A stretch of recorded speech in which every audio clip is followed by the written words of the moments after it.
Good afternoon and welcome to the Public and Corporate Services Standing Committee of January 24th. I'm the Chair, Peter Kent, and welcome to the traditional territory of the Squamish Nation. Looking for an adoption of the agenda. Moved by Carnelli, seconded by LaGrace. All in favor? Carried. Looking for the minutes of October 25th to be adopted. Moved by Councillor Chappelle, seconded by the Mayor. All in favor? Any business arising from those minutes? Seeing none, we shall move on right away. And I will just mention this at the start. We're under a time constraint, a little crunch today, so I appreciate everybody just being concise. And let's move on. Our first item up on the agenda is the update on the Squamish food policy. Crystal Tenbrink. Good afternoon, everyone. Thanks so much for having us here today. I am Crystal, and I think everyone knows me. Hi, Ted. Council Pryor. Sorry.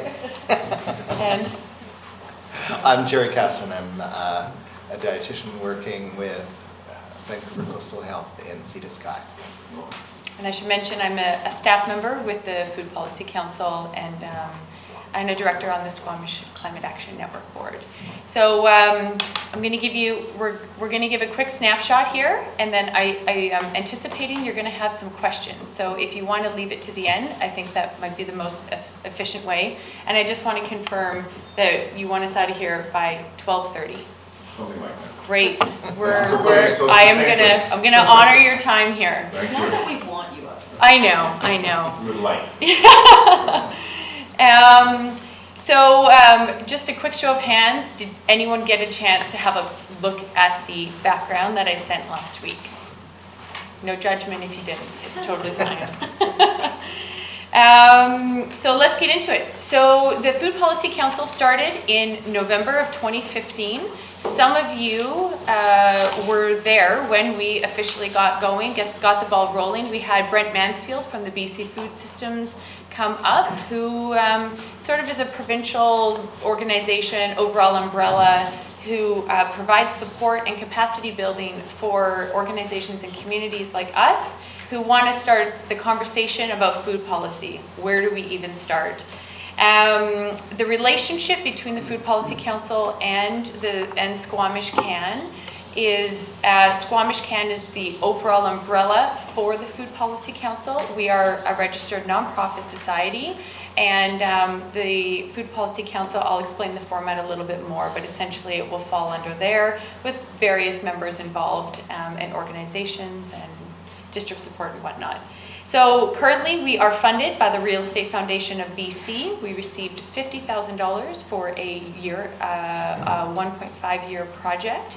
And that goes to various things within that, but mostly staff time, capacity building, expenses for us to continue learning about what the heck we're doing. We're also supported by the Community Food Action Initiatives through Vancouver Coastal Health. You folks have also contributed through the Grant and Aid some funding to support us over the last 2 years. And of course, in-kind support from the Ministry of Agriculture, the BC Food Systems, and you as well for meeting space and whatnot, so thank you. Our mission is that all members of Squamish have access to enough nutritious, safe, ecological, sustainable, and culturally appropriate food at all times. So what is the purpose of a Food Policy Council? Well, we are our own entity, and we are comprised of different community members from various food-related organizations and for-profit and non-profit and individuals. Any and all foodies are welcome to partake in our Food Policy Council. So that looks like grocery stores and local governments, regional governments, individuals, educators, dietitians, you name it, we'll take them. And essentially we function as the bridge between citizens and civic officials to advance municipal food policy. We will be meeting regularly, and I'll kind of go into a few more details as we get going. There are 5 different formats as to how you can function as an organization. And one version, category 1, is what the Vancouver Food Policy is. So they are mandated, they're an official council of committee, and they are mandated by their leaders to have a food policy council. And so their agendas are set by their members and whatnot. And so that looks like, that's very different than what we are. We are category 3, a nice happy medium. We're a hybrid model with indirect links to government. And so we are a blend of civic society of organizations. We're very, Kamloops is also a category 3. And so before we decided what format we want to be, we need to look into what are the pros and cons of everything. So the main difference between 2 and 3 is that category 2 has a direct link to government. That means that you are our majority funders. That's not the case, and so therefore we are category 3, so we are our own entity. The benefits is that we can apply for funding through other resources, which is fantastic, and we also receive and can receive national and regional support, and we have flexible agendas. We get to create them how we see fit and go where there's energy and flow. Currently, we have just finished up the terms of reference, and we'll be rolling out an application process for our voting members. We will have 11 voting members and 2 liaisons, one we're hoping from the district and one from Vancouver Coastal Health, which will likely be Jerry.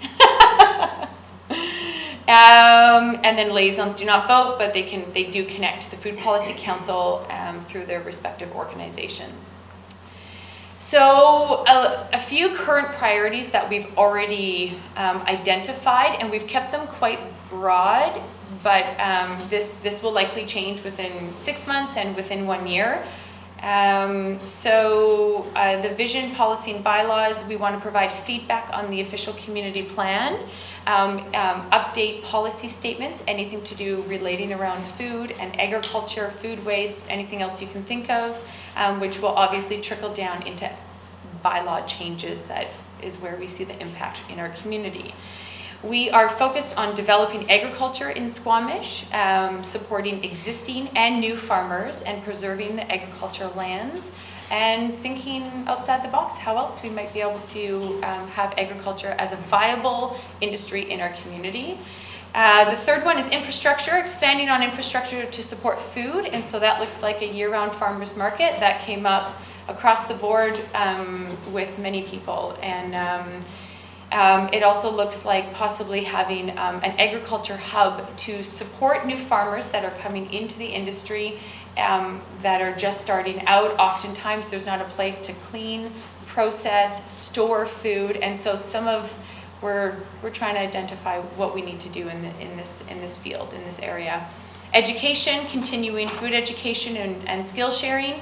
Food waste, which I know your sustainability team has already made quite a bit of leeway on that with regards to food waste bylaws and residential, commercial compost pickup and whatnot. Raise public awareness about relative food programs and issues, and then also sharing our experience with others. I feel quite lucky and privileged to have a half an hour of your time, but also know that many of you do care about food and care about our food system in many capacities. But there are other communities in BC that are not as far as we are, and so we want to help them as well. And so we're working with Revelstoke right now, who just had their Sarah quit on them. So can you imagine life without Sarah here?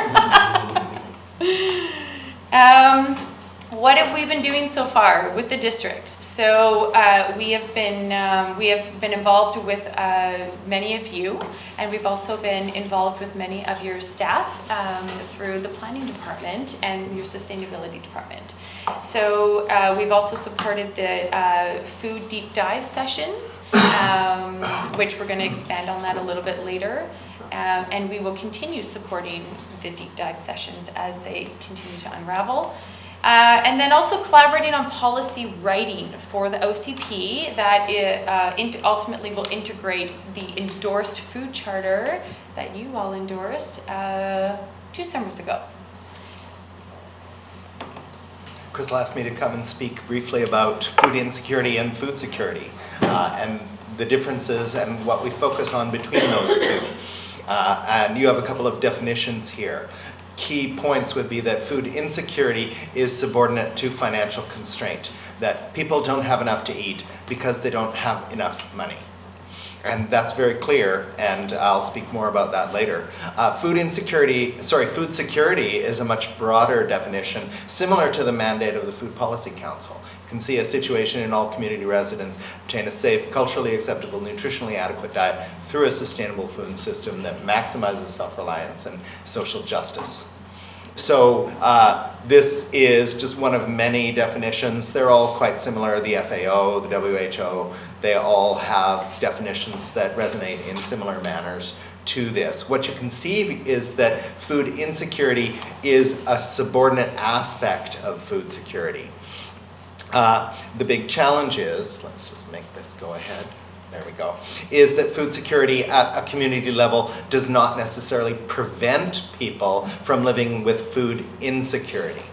That what the council's initiatives focus on are community food security. So we have things already in place here in Squamish. We have things like community kitchens, community gardens, right? We have child feeding programs, school feeding programs. All of these things address community food security, but don't necessarily impact the food insecurity in our communities. So they all also, it should be said, they all have important health benefits aside from their impact on community food security. Community gardens impact mental health. They have very positive impacts on mental health. That community kitchens are a great example of initiatives that increase social connectedness, which in turn enhances health. So many of these programs that impact food security don't necessarily impact food insecurity. And so here's a little bit of data for you. This is Vancouver Coastal Health data, although you can see that the levels of food insecurity vary from, in different places within Vancouver Coastal Health. In the North Shore Coast Garibaldi, we actually have the highest food insecurity rate in Vancouver Coastal Health. Certainly not the highest in the province or the country, but we do have the highest within the health authority.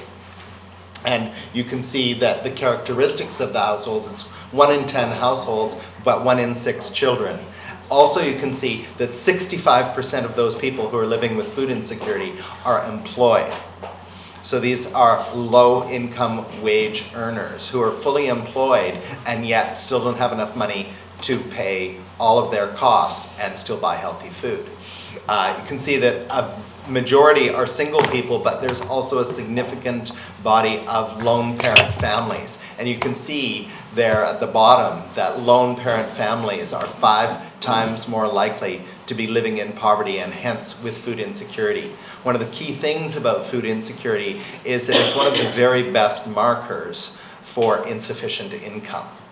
So that when people are living with food insecurity, we know that it's because they don't have enough money.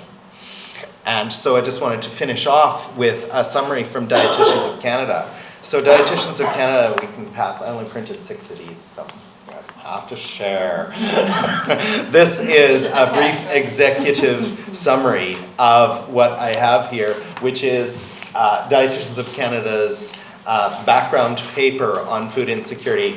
And I brought it along to, enter it into the minutes, so that you guys have it on record. Because of the level of references, there's actually almost 20 pages of references to document that. There is also only 9-page executive summary that includes many of the references, and also the position statement and recommendations from Dietitians of Canada on actions that will ameliorate food insecurity specifically, as opposed to broadening community food security. I did bring along just an article if you're interested. It's called The Wonderfulness of Children's Feeding Programs. And it speaks not only to all of the health benefits that arise from childhood feeding programs, but also the manner in which people speak of them. Because that's the thing about community food security. People love to be involved in it and they take action. And that's what's so positive about working with Food Policy Council, is people are interested, engaged, and willing to take action. What is more challenging is providing people with the tools and resources that they need in order to take action to ameliorate the issues of poverty that lead to food insecurity. And that's what the Dietitians of Canada's paper. So who do I give this to? Don't jump all at once. And so you can see that pages and pages of references, a very extensive paper lead to this one conclusion, that the root cause of food insecurity is inadequate income. So that's my bit. So we're going to jump into agriculture, which on our priorities list is number 2. What does the current OCP say about agriculture? And so within the regional growth strategy that was done with the from the SLRD, this is in relatable context. So this is what it currently states, is that there is strong support, or the policy gap is that there is strong support for the preservation of ALR lands, and the building of agriculture industry is lacking. The action and agriculture area plan will be developed, and the timeline was 2 years. And this was from 2012. But we're seeing this as an opportunity.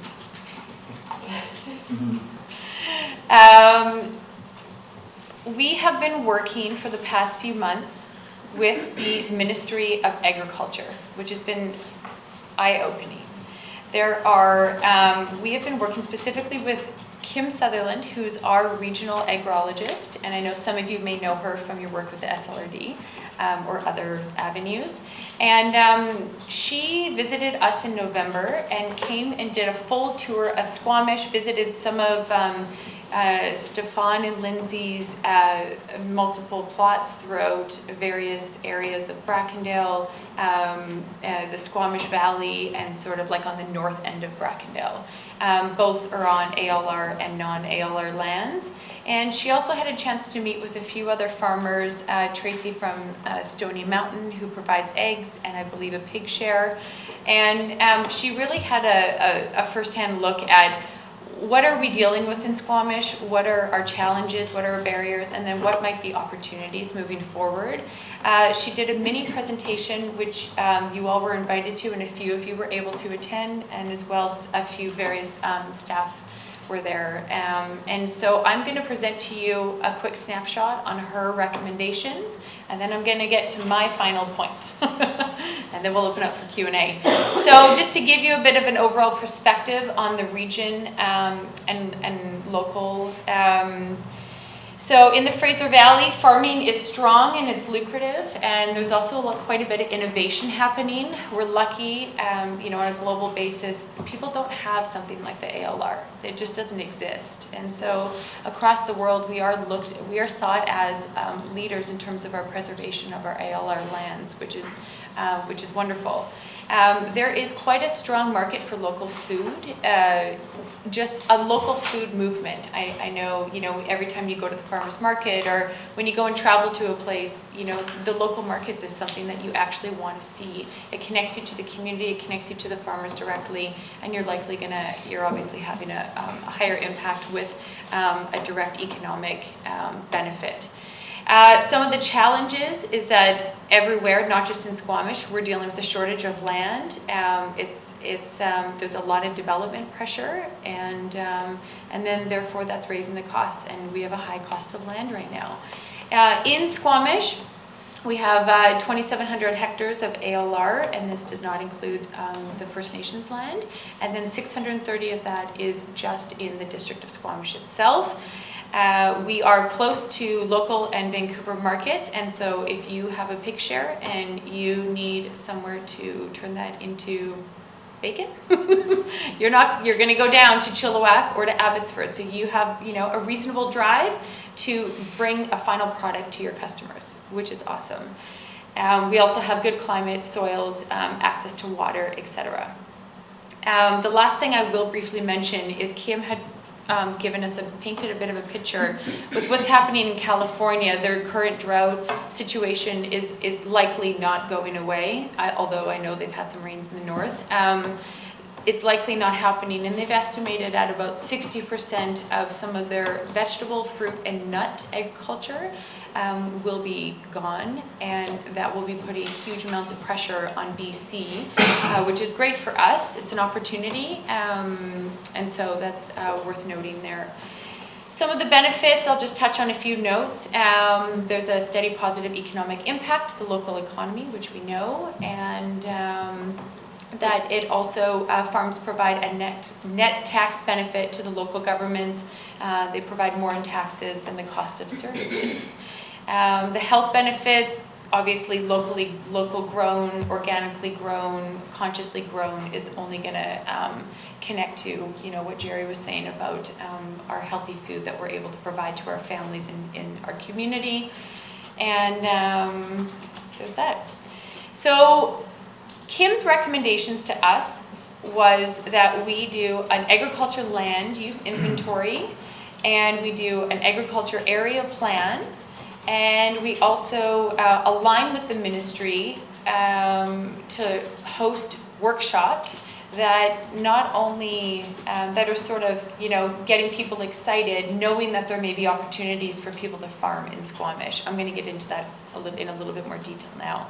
The land use inventory creates a map of crops, irrigation, livestock, and agriculture practices. This is an example taken, I'm not actually sure where this is from, possibly Pitt Meadows or Abbotsford. And it's used to inform land use decisions, resource management, emergency planning, etc.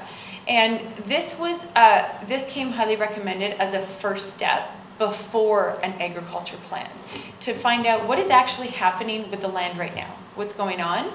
And then so what's required of the district is that you yourself or one of your planners will submit a request. It's likely going to be a driver for the day in a vehicle, or a half day. And there's an estimated cost of about $5,000, and I believe that's worst case scenario.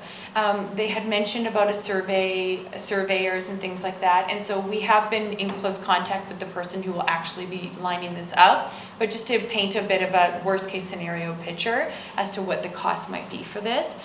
And we're hoping, anyway, I'll get to my recommendations further. So the agriculture area plan, it's a document for government and farmers. It examines issues and opportunities for residential use on ALR, market opportunities, flood hazard, diking. Obviously, we would partner with the SLRD Area D for this, and I know that already they've been in discussions about doing this as well. And then hopefully interested First Nations. So the process, like I said, first a land use inventory would be done first, and then following initiating discussion with SLRDs and First Nations to partner with for an area, an agriculture area plan. So what are we asking for? Here's what it's all about. So the first thing is we would like a staff person appointed as an official liaison to the Squamish Food Policy Council. Number 2, we would like to extend the invite to a council person and other staff to liaise with the Food Policy Council. Number 3, we would like a agriculture use, land use inventory. We would like commitment that from you all for 2017 that we can move forward on this. Number 4, agriculture area plan commitment, and there is quite a bit of funding out there that's available, matched funding to get an egg plan. I believe the cost is about $30,000, but the Investment Agriculture Foundation usually has been very supportive and also supported, Patty, you might know this, for the Area B in Lillooet. I believe that they supported and matched funding for that project. And, this is so timely with the OCP right now, and we do recognize that we can't do it all in 2017, so we're making realistic goals for 2017 and 2018. Lastly, through your communications department, we would like to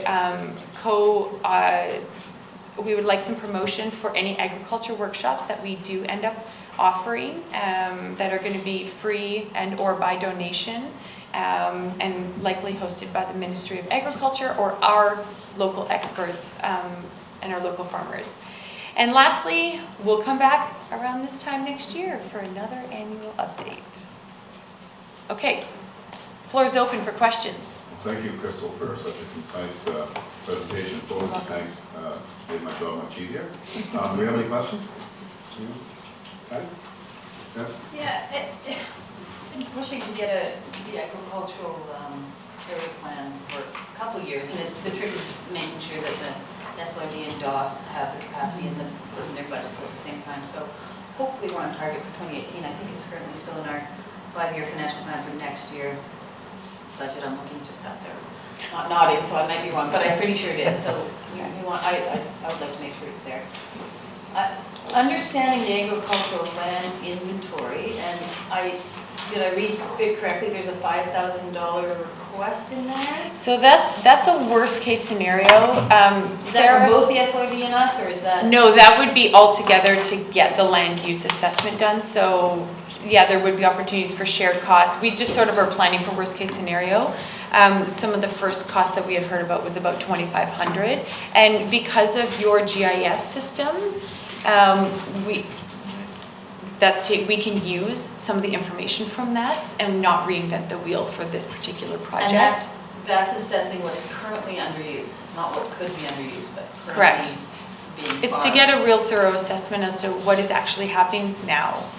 And Sarah, do you have anything to add to that? From the correspondence that we've received from the Ministry of Agriculture, it sounds like they look at not only the ALR parcels, but also those with outside the ALR with the farm classification through BC assessment. So, and in terms of the costs and the deliverables, so our understanding is that the preliminary estimate was $5,000 for the land use inventory total cost using our existing imagery. And again, as Crystal mentioned, if we're able to offer any in-kind staff time and some drivers, for example, to tour around as well, that cost could be less. But that is not only for the district of Squamish, but also the Squamish Valley, so including Area D. We haven't had any discussion with the SLRD at this point. So we recommended to the Food Policy Council to come and present to council and give a greater. Are you presenting to SLRD? So I did actually connect with one of the planners, and I forgot her name, but she was in, yes. And so I did let her know what we're up to, and this was before Kim Sutherland had come to Squamish to present. And so we can definitely follow up immediately following and connect with them. But she definitely was excited to hear an update as to what's happening and seemed keen to hear more. Deb? Yeah, thanks you guys. I've got 4 things here. The first, the big thrill for me was when council approved food stands in front of all the houses. So in Squamish, you got a garden, you can have a food stand. And I thought, oh boy, that's And we have someone taking advantage of that. yeah, that's right. Every Thursday from 2 to 6. But so that, that I thought that was a pretty good step for her. Yeah. And then the other one was, in your backyards, you can fill your whole backyard with greenhouses if you want. 5-foot setback, your whole backyard. And I thought, that's another big one. Schools, and I know you're working with Yeah. one of the schools here trying to get, With Mamquam. yeah, and, to me, that would be a good place to resource. And I'd love to see that, because can you imagine the kids going home and saying, oh, Mom, I'm going to plant a garden, and then having them sell the food, right? So I really like the fact that it's getting into the schools, and the more you can do that, to me, is teach the next guys. Yeah. And another thing, when we were looking at development down Finch Drive and all those areas down there, the 2-acre lots, I mean, they have the richest soil of our whole valley right over there. And I'm seeing all these houses, closing in on that. And so that's non-agricultural. So in all the land that we're looking at is agriculture, and we've lost a lot of good agriculture. All down Jug Road. Jason's got to check these, all agriculture. So the schools and the soil, I didn't know that the soil was that great in mostly upper Squamish. I was always under the impression it was good for growing very few crops. And then, are we doing everything with the OCP that you guys? Want to do? Yeah. And will we have enough time? Yeah, so we've been a part of each step of the way. So, you know, each of your steps, we've been involved and we've been getting people together. And it was really the start of your OCP that really kind of kickstart the Food Policy Council, knowing that this was our opportunity. And I believe it may have been Patty that suggested that during our meeting last November, a year ago. And so we have been working really closely with Sarah and a few other planners who we've been working together quite closely over the last year to help each other out. We have access to so many public members and many diverse groups in Squamish and individuals. And at the same time, Sarah has been able to provide us so much information about learning how do things actually work here. Right? That's a huge gap for some people. And for me, it's been a huge learning process, but each year seems to get better. So, I mean, it's been amazing to work with Sarah Hens to get together like this. So, to answer your question, everything that we are wanting to do is sort of in summary here, and we have been so supported so far with food initiatives through the OCP process. So we feel like our voice is being heard, which is great. And you know, it's a chance for us to keep learning about what are other communities doing, what is not working, and what's working. And so it's a learning process for all of us. So just one about the schools, how's that? Yeah, so every school wants one in Squamish right now. I have a full-time job though. We're expanding. We're going to finish the 3 phases at Mamquam. But in terms of the impact that project has had on those students and the teachers and staff, they're over the moon about it. And I mean, people went from not knowing that carrots grew in the ground, you know, to planting garlic. I mean, it's just, it's unbelievable. It's all sort of anecdotal evidence right now, but there's a huge impact that school has had, which is now, word is getting out, and now everybody wants their own edible schoolyard or farm. Well, just on that, you know, and you were mentioning the health benefits of gardening. Mhm. Not only the groceries, but if you're stressed out. Can you imagine having a class full of screaming kids and going, okay, now we're gonna go out and weed the garden. You know, everyone Yeah. just, Yeah, they like to throw seeds Yeah. like this. This is how they Yeah. plant carrots. yeah. Well, it is. That's what I plant mine. It's chaotic sometimes, yeah. Yeah. We have a bee pollinator hotel there, so they lose their mind when the mason bees hatch. Anyway, that's great. I'm Yeah. so happy about this. It's one of Yeah, my thanks for favorite asking. things. Doug? Yeah, thank you. Actually, now that you mentioned, I remember the garden we had in grade 3 when I was that high. So, and it was a neat experience. I can still remember watching things grow particularly. I mean, it hasn't, I'll be honest, given me a lifelong interest in gardening. I hate it, But you're on. but anyway, that was neat. So, but what I was interested in was the land use inventory. Because if I understood you correctly, you are inventorying what is presently used for agriculture. And that is important to know. But the other thing to me would be what it has potential for agriculture. And sometimes the ALR does that, and they sometimes catch these things and they grade them, as you know, for suitability for farming or not. And with the ALR, I mean, I was around when the ALR went in, and it was kind of a broad brush approach, and there wasn't a whole lot of thought to it. It was sort of one stroke of the pen, and anything that wasn't being used for something else in the province practically came into the ALR. So parts of it over the years have come out because it was just never suitable in the first place. But I think there's probably parts of, and I'm trying to just in my mind figure out where our 630 hectares might be. I know there's a couple of straight parcels here and there, but I'm frankly surprised there's that much within the district boundary. But I'd be interested also in trying to figure out where the potential is. And Area D clearly is a part of this. And fortunately, the mayor and I are carpooling with the director to Pemberton tomorrow, so we can chat away with him. So, because he also controls some budget monies. So we will probably have that discussion in the car.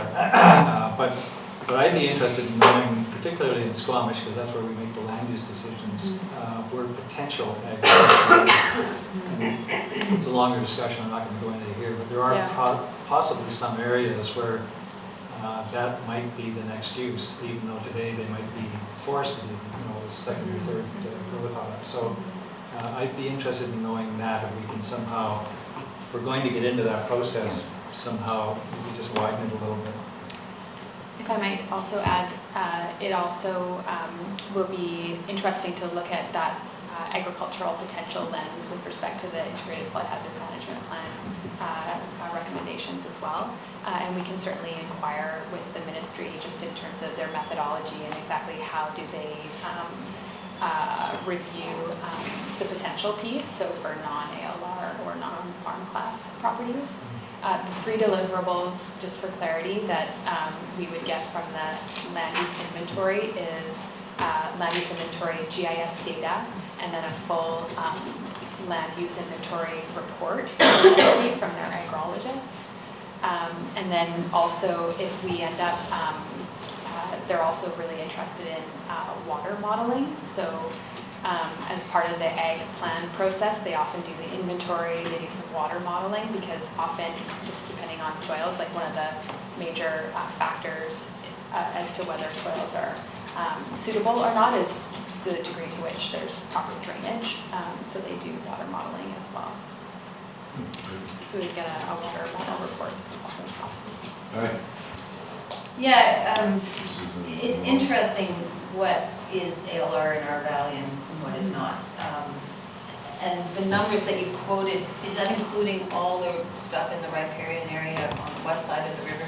Like most of our, yeah, if you look at what's designated ALR here, it's completely random. Some of the best areas, Doug referenced a few, aren't even in ALR, never have been. And then you have all this stuff on the west side of the Squamish River, which is in Eagle Reserves and provincial parks and a whole bunch of other things. So actual quantifiable, area of land that is really what we have is not a lot. It could be much more, but it was never designated that. I drive by that area we talked about where the old hop farm used to be, between Eagle Run and the, Where the new farmers are going. is that what's happening there? So Yeah. every time I drive by it, I'm like, Yeah. why isn't this farm? This is the only piece of agricultural land that's sort of cleared, ready Yes. to go. I remember talking with Stefan and his brother years ago about, hey, get a hold of these guys. Yeah. So there is an actual farm. So that's what they're doing? there's new owners. They're I don't know how much to share because it's obviously private information, but I do know that I do know him and the couple very well, and they are they're gonna have a farm there. So they've been clearing, but there is a few barriers even for them, and so having the discussion with you about really understanding what are some of the challenges right now for our existing farmers, and you had mentioned some of the urban agriculture bylaws that changed, and that's a great step. And then for these people that are on this land, this land, nothing has been happening to it, so they've had to clear tons of it, and so they've got piles of bush everywhere, and it's going to cost them a small fortune to truck it off. But the burning bylaw doesn't work with what they need to do to prep their land to start farming, and so that's why we're having these discussions about how we can sort of help support our existing farmers, and they're experienced farmers from another area in BC, so I think they're going to do a great job, and they're already well connected with our breweries to help feed what might be going there, and so we're really trying to make sure everyone is getting connected and that there's an efficient system, and that we're all on the same page and working together. It's great to hear that that's happening, because one of my questions has always been, how do we get that land? How do we get, and you mentioned it in your presentation, how do we get good agricultural land to actually be farmed?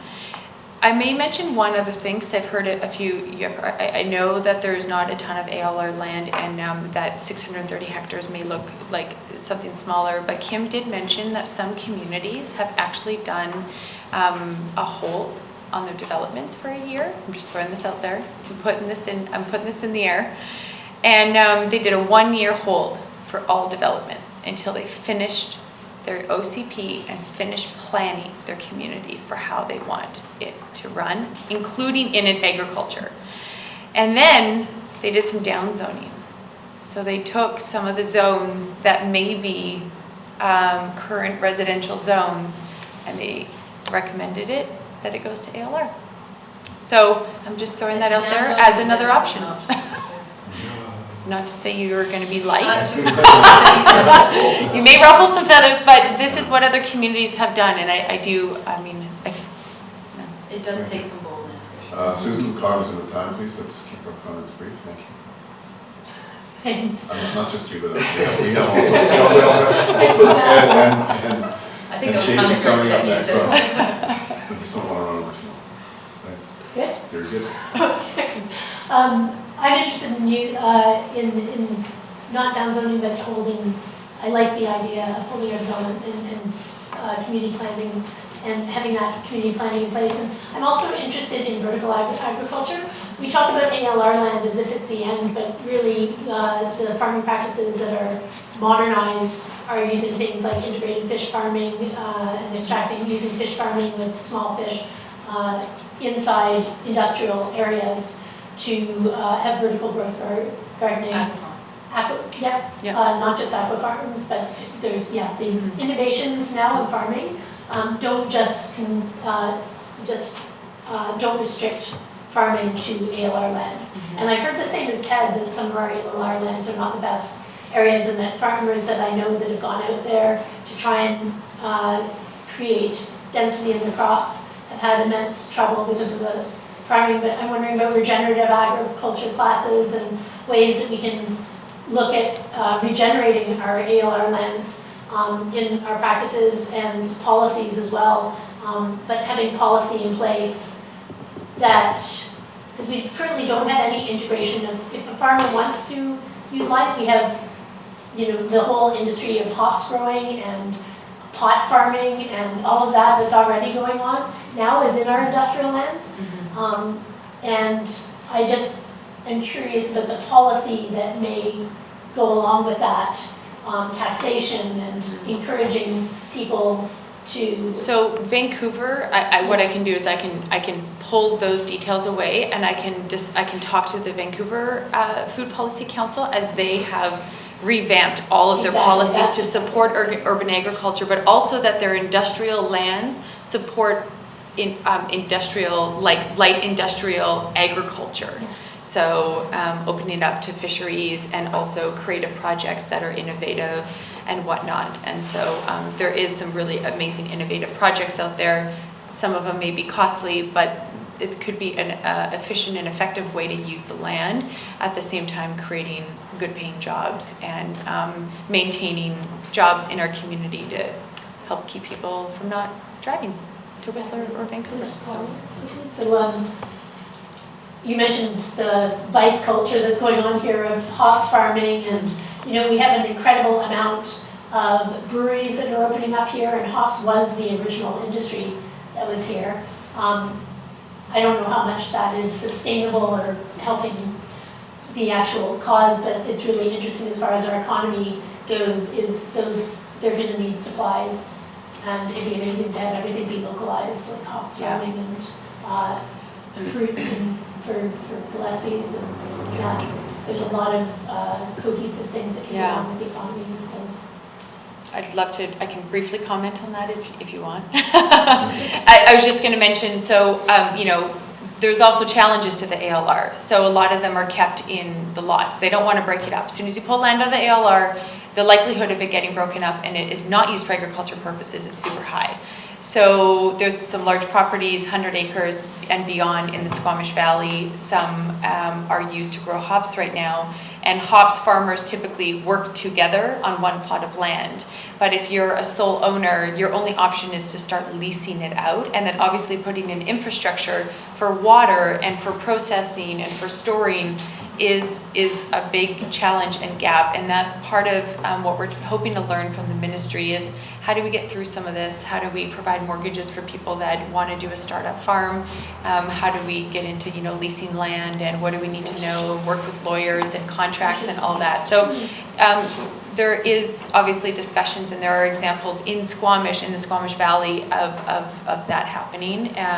But I think, and we're trying to help support them as much as we can with learning what programs and resources may be out there to support them. Thank you very much. Jason?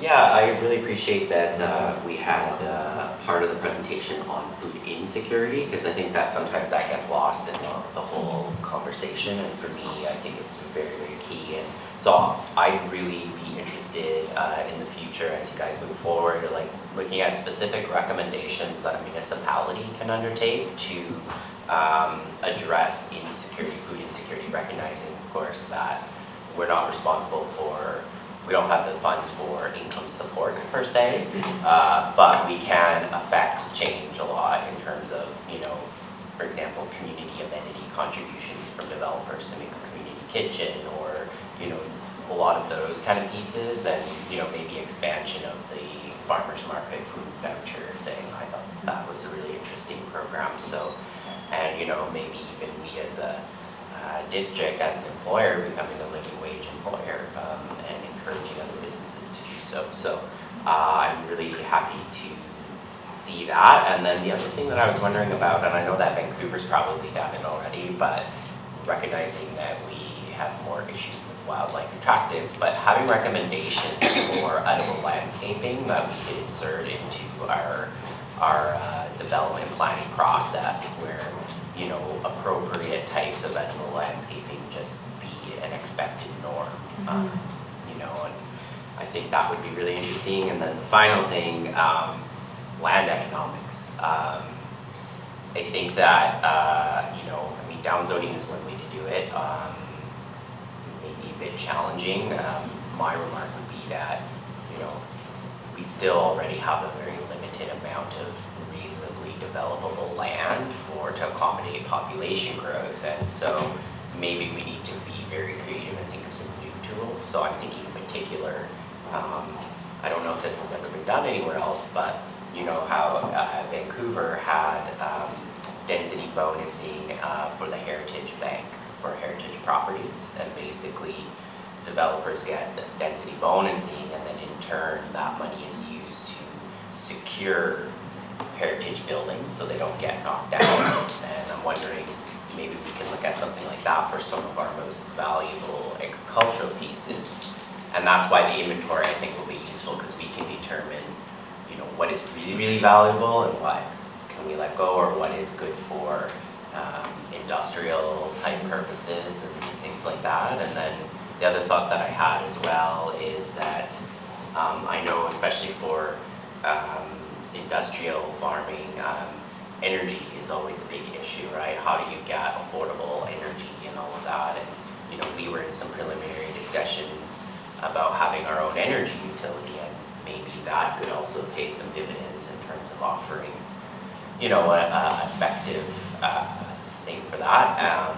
And also, I'm wondering too, as far as, is there cooperative models, doing a co-op as opposed to individuals for profit, because sometimes that makes it a bit easier for us as a government to facilitate that if it's on a cooperative or non-profit basis. Yeah, for sure. Great That's idea. exactly what we need a plan. Yeah. Ted, you want to comment? No, I got that. Okay, great. There's lots, there was too much. I can offer just a couple of very brief comments. One is that in the policy paper and recommendations, there are recommendations that pertain to municipalities, so you're welcome to have a look at that. The other is that regarding edible landscaping, Vancouver Coastal Health not only hosts community gardens on our land, but does have information available about edible landscaping. And I've worked with, is it Sandy, your gardener? And you may or may not know that Sandy has planted edible landscaping in some of the Squamish, like out front here, and also out at the berm up front. So private herb garden in front of City Hall. Yeah. I had my straw bale gardens Yeah. outside of. Karen, final comment, please. I was just gonna put forward a motion that the mayor and Councillor Riggs solicit support from the SLRD for a agricultural inventory as a first step, and that council allot $5,000 as a maximum in the budget for this year for the agricultural fund. I'll second that. Maybe up to 5. Up to 5, because I think if the SLRD pitches in, we won't need that much. That's good. That's good. Second, all those in favor? Carried. Thank you, that was going to be my final comment. Just with respect, sorry, just with respect to the liaison for the Food Policy Council, just wondering if council would like to consider Karen? formalizing that. So regardless of whether there's an official liaison, I've been going to meetings just as a recreational food enthusiast, and I'll keep going That's great. if that helps council's decision. Move Councillor Lee. Yeah, what we're looking for here is staff specifically appointed. Yeah, Yeah. staff can decide who goes on that one, we don't have to appoint that. Yeah, of course. I'll move to Councillor Lee. Seconded by Doug. All in favor? Thanks very much. Thank you. Perfect. Thanks Thank for your you. time. I appreciate your time. Thank you. See you here. Running a bit behind, but our next item up is the Squamish BMX Club, Whistler Blackcomb Foundation grant. And we have our staff liaison, Tim Hoskins.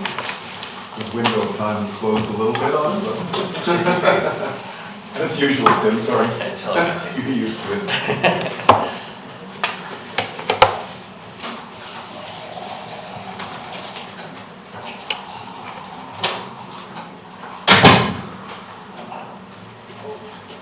Sorry about that. I was just commenting on there. And But yeah, also I think Grace it's McLeod. great. I'm Grace McLeod. I'm gonna pass these out because this is from the Whistler Blackcomb Foundation. I'll put this on this side. I think I should read.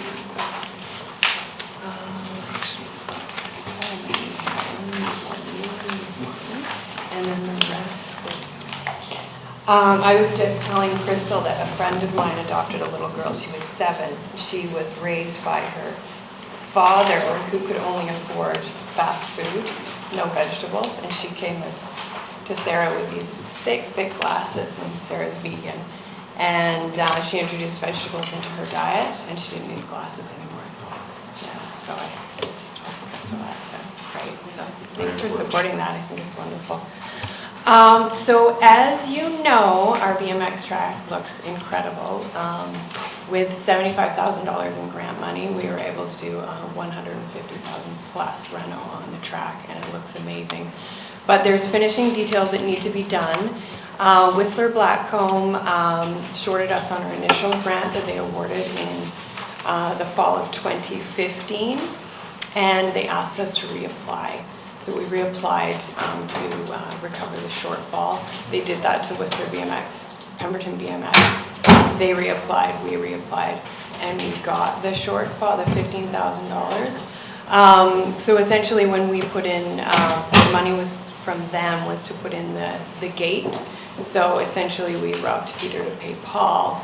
And we have some finishing items, or sorry, I'm gonna rewind a bit. We robbed Peter to pay Paul to put in the gate for the Nationals. We didn't make it that far to get it in for the Nationals that we hosted in June. But we did install it shortly thereafter when it arrived. And now, because of this shortfall, we're coming to a spot where before the season starts in April, depends on the weather, we'd like to do tidy up the finishing items, and it's there's safety issues. We need to do safety fencing around the start area, start hill. We'd like to pave the start hill to make it safer. It's gravel and the kids spin out and then they kind of follow and go over each other. And then we'd like to pave the finish area as well. It gets really bumpy and we get baby head rocks in there sometimes that that kind of make it unsafe for the kids. So if we pave those two areas, put up the safety fencing and some safety signage with that money, the track will be completely done and safe. So what we need to ask the district is if the Whistler Blackcomb Foundation will take the grant, and then you can grant us the money to finish those items. Right. So we're just the flow through, they would essentially grant it us and then we'd flow it through you? Yeah. You just need to have an entity to flow it through? Yeah, yeah. But they require, and it says in, let's see, it says in here that it needs to go to a charity, and we're not a charity, we're just a nonprofit. Yeah, we've done this for Mhm. other, Yeah. Circa and a few others. Mhm. We did it the last time they granted us money.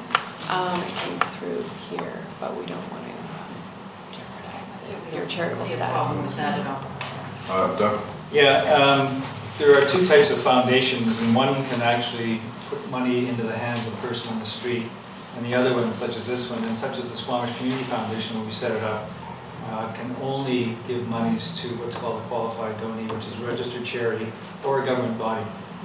And so with the Squamish Community Foundation, I know, for example, with the scholarship monies, they give the money to the school board, who in turn gives it to the student.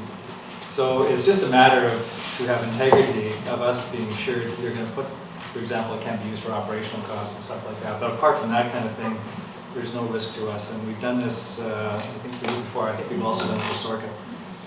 So it's kind of just a way of meeting the requirement. No problem paying. Sounds up for From what I'm reading here, it's 15,000. Yeah. Karen? Sorry, Karen. Sue. I'm gonna move it. Yeah, I'll move that we do the flow through. Seconded by Patty. All in favor? Thanks, Grace. Thank you very much. Thank you very much. Don't do it easy. Right on And time, thanks to too. Tim for working really hard for us. Got me back on schedule. There you go. Thank you very much. Thank you. Appreciate it, thank you. All right, moving on. Our next item is HBC School Travel Program. Yeah, we can take a break, sure, why not? Have a 5-minute, 5-minute recess? 5-minute recess, yes. We are back in the Public and Corporate Services Standing Committee meeting of Tuesday, January 24th, after a brief 5-minute break for sushi. And our presentation now is coming to us from HBC, the School Travel Program. Great, thank Take you. it away. Thank you. So we have two members of the HASTE team here today. Keely's just popped out, but that leads me to my introductions. We have Keely Kidner and Gabrielle Barnes, who are both facilitators for HASTE BC. And Gabby is taking over from Keely, who is about to leave on maternity leave, hence her need to use the restroom at this moment. So welcome back to Keely. They will be just providing the annual update and covering the stakeholders that are involved in this process, the process overall, current status of the program, upcoming deliverables, key outcomes from the Set 1 schools, program highlights, the school travel plans that have recently been completed from the Set 1 schools, overall engagement and the program's kind of longevity, and then have time for questions and comments at the end. So with that, I will pass it over to Keely. Great, thank you. So just a reminder to everyone what the school travel planning process is. We're focusing on active and safe routes to school. And Gabby and I are part of an organization called HASTE, which is Hub for Active School Travel.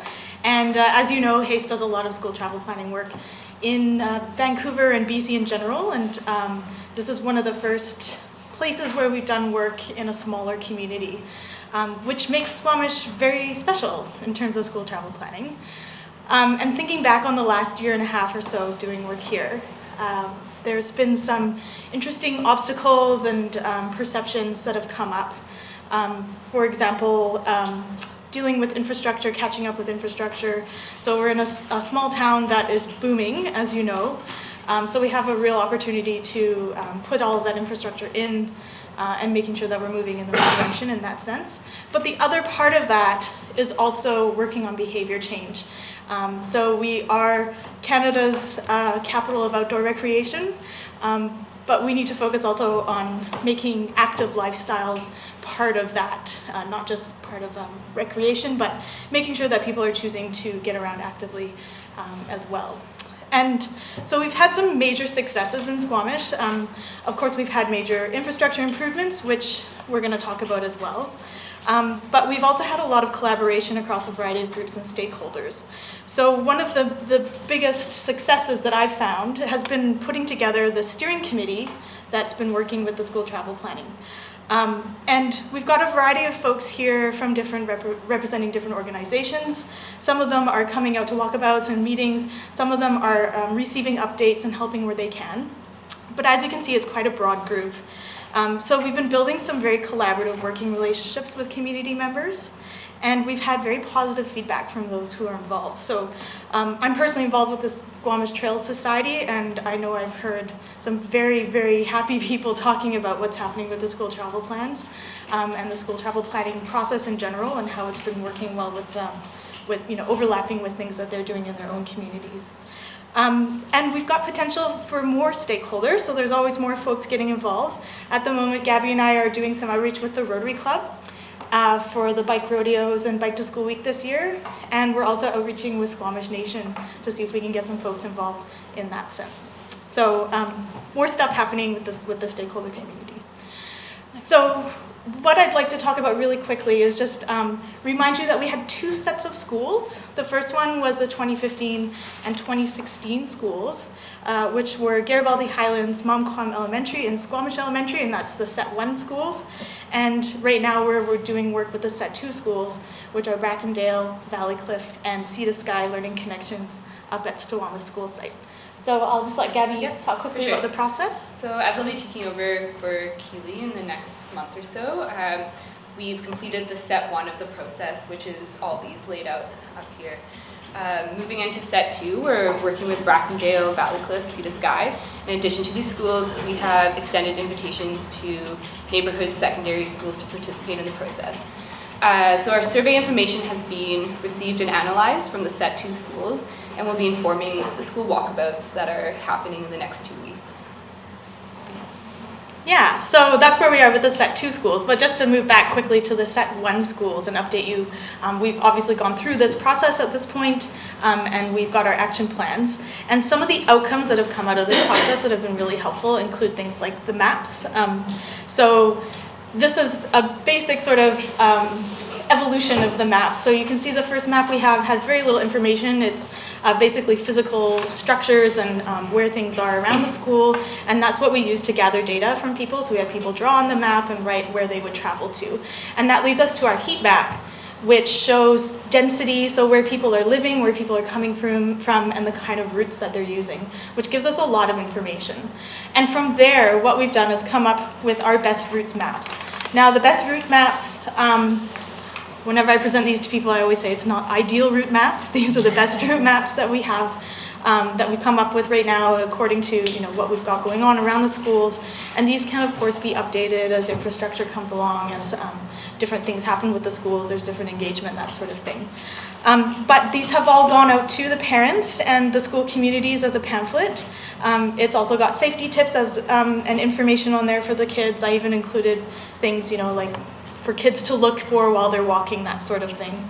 And this has come out of the process as a community tool. So this is given to the schools that they can use and to empower them to move forward. So it's based directly on the feedback from the surveys and the walkabouts and the discussion and collaboration with stakeholders. So this is very much a community-based tool that is going out. And they can be used for things other than school travel planning. I know I've heard from Beth that recently the best routes maps were used in discussing about prioritizing which routes will be used for snow removal. So this is a really useful tool also beyond just school travel planning. So in terms of the Set 1 schools, I just wanted to share with you a little story from each of the schools so you could see sort of what's been happening. Garibaldi Highlands Elementary had some major issues with lack of infrastructure, mostly on Garibaldi Way North. So this came out of the surveys. Sorry? Highlands Way. Highlands Way North, sorry. This came out of the survey that there was a lot of parking that was blocking access, and you can sort of see in that photo in the top left what people were facing, having to walk out into traffic. And so there was very little alternate routes that people could use. So what the District of Squamish did was put in a no parking area on the east side. And you can see the after photo in the bottom there. There's actually a family using that route. So this was met by a lot of positivity with local residents. I had a little booth at the Brackendale Fall Fair, and I had people coming and talking to me about this very infrastructure change. And of course, I've seen families using this route as I've gone by. And there's also been improvements around Perth area and Thunderbird. You can see the before photo there. And we've since installed new bus waiting area. There's been a retrofit of the turning lane and more pedestrian infrastructure put in, as well as in front of the school. But this one's really important because it's also an area where secondary school students are waiting for the bus. So it has that added benefit of helping other schools. We don't have an after photo because it's covered in snow, but I highly recommend you take a bus ride up there and check it out. I've been riding the bus up to Quest, and I've had some really great conversations with the bus drivers about these transit stops, and they're very happy with them as well. So just know that at the PAC meeting I went to at Garibaldi Way, or at Garibaldi Highlands, when I talked about these infrastructures, we got a round of applause. So I pass that on to you. Another really positive example was the Bike to School Week at Mount Quam Elementary. Mount Quam Elementary, like many of the schools, is facing some infrastructure challenges, but there was this fantastic thing that happened where they won Bike to School Week. And that happened in a variety of ways. There was an early engagement with some teacher champions at the school, and one of the best things that happened was that they got the entire week organized by their grade 6 leadership students. So this is the dream. Basically, the students are leading the process. So they had daily draws. They'd gone around to local businesses and got a whole bunch of prizes from them. They had a large Monday launch where I showed up and did some bike decoration, and you saw a photo earlier of a little girl's bike, and she had named it Speed Lightning Ice Cream, I believe, which won for me for best bike name.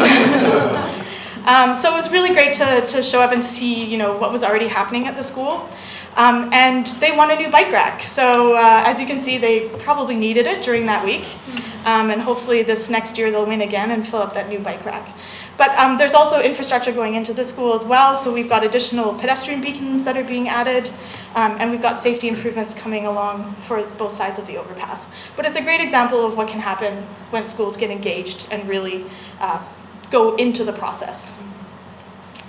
And finally, ICO Squamish Elementary was one of the more challenging schools just because of its location and the infrastructure around it.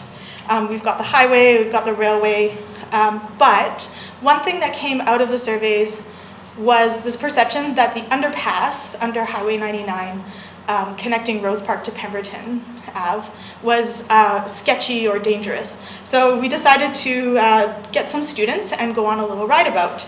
So we had 8 grade 6 students and the vice principal, and we tested the best route that we put together from Squamish Elementary along Pemberton and 3rd Ave, and we got to the underpass and we asked the students to make observations. We gave them all clipboards and to think about some of the negative perceptions they have and what recommendations they would make. And their top recommendations were really great. They included install lighting, widen the pavement under the underpass, install signage, and including public art. And that's actually informed some of the work that's been done by the District of Squamish. So lighting is there now. And there's a mural in the works that's going to be painted and designed by students from the alternate school and with assistance from Sea to Sky Learning Connections. And we also, in this school's walkabout, involved students from the high school. So this is an example of how everything was very student-led, but also we collaborated not only with stakeholders in the community, but with other schools in the area to get some really good stuff happening. So one of the other outcomes that have come from these schools and the school travel planning process is the school travel plans. And I just want to highlight with the school travel plans that although the process is technically, my work as a facilitator with these Set 1 schools is finished, that the process has actually just begun. And the school travel plan is a living document that documents everything that's happened. So the data, the analysis, the action plans, and recommendations for moving forward. So this is a guide for future travel planning in all of these schools that will go to each of the schools, it will come to you, and it will come to the school district. And this is part of the empowerment model of what we're doing. So giving this as a tool for people to update and change as they move forward. Yeah. So just to sort of highlight how the process has worked. In the beginning, we informed stakeholders of the benefits of active transportation. So we went to the PACs, we talked to our school committees and our stakeholder committee about what's going on. We consulted everyone through data collection, so doing the surveys. We've involved stakeholders through our walkabouts and other activities, such as the underpass visit. We've collaborated in groups across community groups, but also across schools. And now we're at the stage where we are empowering all of these groups with the recommendations and resources that have been provided to the school district and to the principals and the school committees. So one thing that we've done is we've attended all of the PAC meetings in the last year, provided them with their action plans, and with specific ideas that seem to be things that they can work on in the next little while that have been coming up. We'll be completing wrap-up meetings with each of the principals where we'll deliver the school travel plans and also discuss some of those opportunities that can come up in the next little while. And of course, the stakeholder committee will continue as a resource, and outreach with those folks will continue as well. So now Gabby's going to talk quickly about the Set 2 schools. Yeah, okay, so from the surveys that we've passed out to the Set 2 schools, the results we've analyzed and got back include for Brackendale that 87% report living within a 15-minute walk, and currently of those living within a 15-minute walk, 39% are still driving. For Valleycliff, 64% report living within a 15-minute walk to school, and of these living within 15 minutes, 56 are still driving. And then for the Sea to Sky, which is quite a unique school based on its location and that it's a program of choice, we see even higher numbers. So no students have reported walking. All of them are driven in double occupancy vehicles. And many of them are bused as well from different parts in the community. Yeah, the next one. Yeah. So to highlight what the survey results say of why these schools and students are driving, each school has very much its own culture and personality. For example, the Sea to Sky Learning Connections has students from across the district. More parents highlight distance as a barrier. As you can see there, distance comes up as 67% of a concern. You can actually go to the next one. And then parents have highlighted they've allowed their child to walk to school if a few of these barriers were addressed. While some barriers can be addressed by various stakeholders, others are ultimately out of the district's control, such as the age of students and weather. However, where barriers can be addressed, for instance, safety improvements such as infrastructure enforcement, the district can greatly minimize. Yeah, and one other thing that I also want to highlight that's been really fantastic about this process is how it has overlapped with the active transportation plan. So a lot of the recommendations that have come out of the school travel planning process have been inputted into the active transportation plan, which ensures that they remain a priority in the sort of long term of what's happening.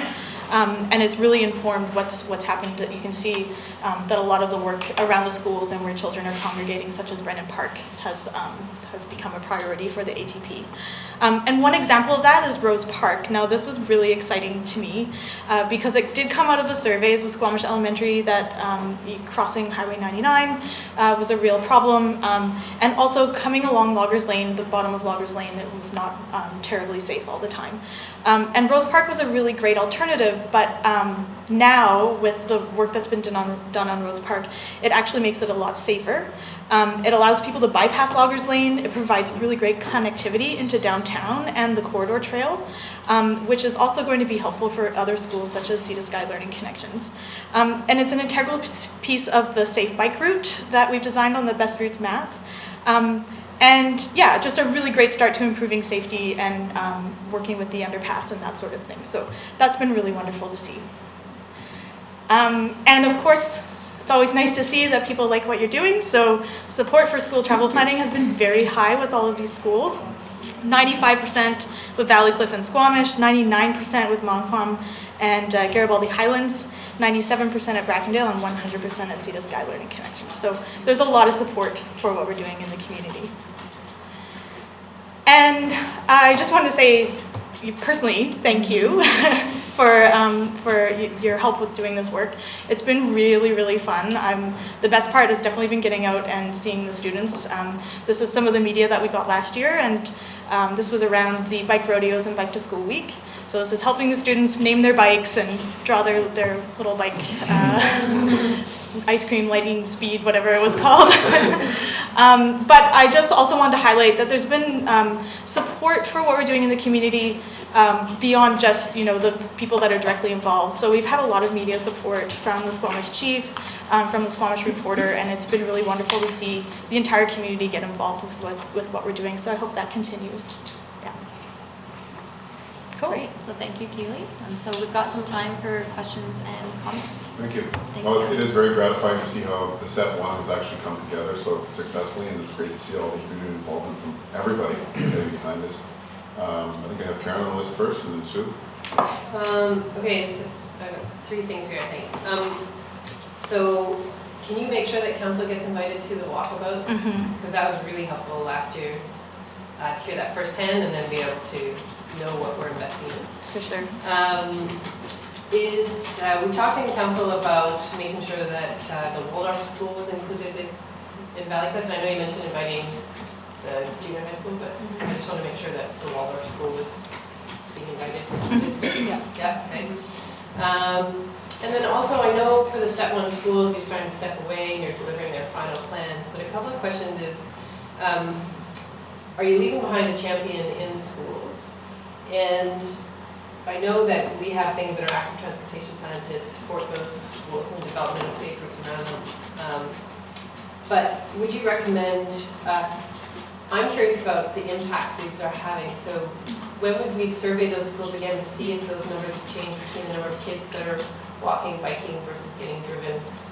Do we do that 2 years from now, 1 year from now? So that we're measuring the progress and the investment that we made. Yeah, for sure. So the surveys will be redone. We're planning to redo them in the fall of this year, so it gives us a year and a bit to have some stuff happening. And that will go into the travel plans that can be updated. In terms of champions in the schools, some of the schools do have champions. Some of them, I've been working with the PAC, so we've got Gabby taking over in the next little while, so she's going to try and sort of carry along with them, even though we're officially finished with the process, but having them come along and be involved in some of the engagement work whenever we can, just to encourage folks to take up the mantle, so to speak. Yeah, and what was the other?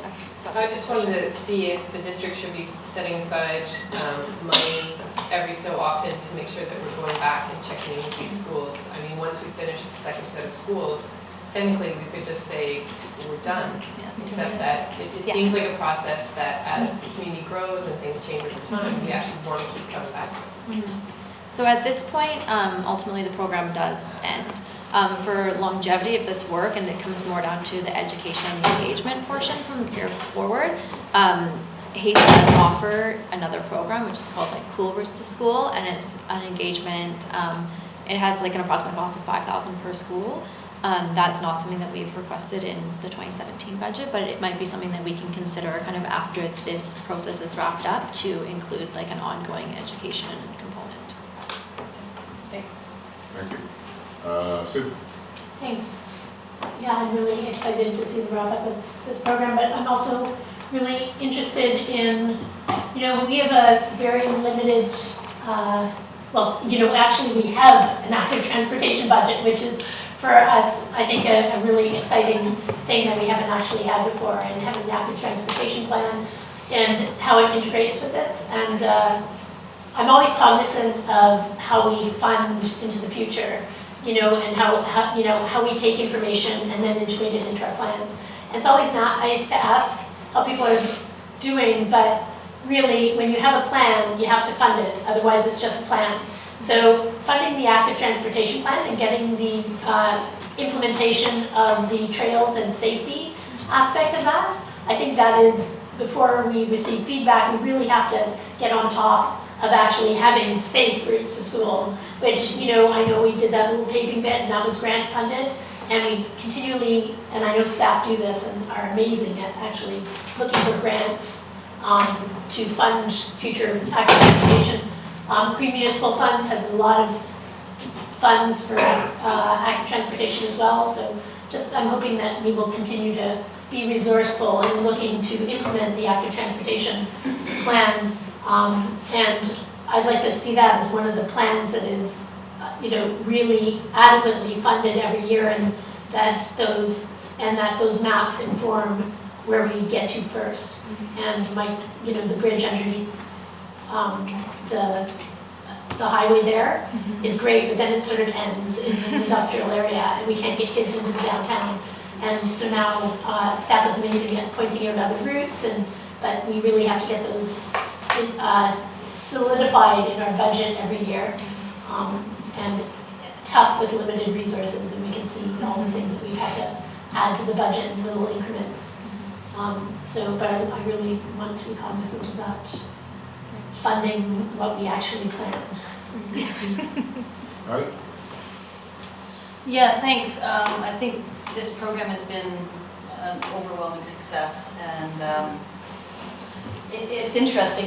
Council came in a couple years ago wanting to create these sort of collaborative models of how do you develop policy, how do you make some changes happen, how do you engage the community, and we're seeing that with a number of things that it's been nice this week, and we talked to the food policy people earlier, we talked to the children's charter people last year, and this program, there's a number of programs like this, and I think this one is just, it's really amazing how well it's worked.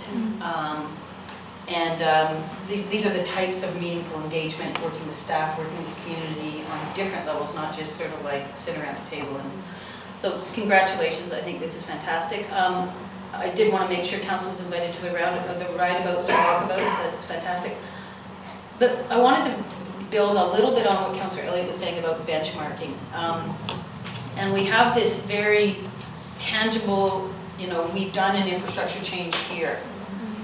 Ideally we've surveyed, done a couple days surveying who's walking, same weather pattern, whatever, who's walking before it, who's walking after it, who's walking a year down the road, so we can really understand the impact. So, and I don't know if that's a funding thing or it gets into best work plan or something, but we do need to really try to measure and see if it's being effective in that way. So how do we integrate that into our budgeting or into our work plan then?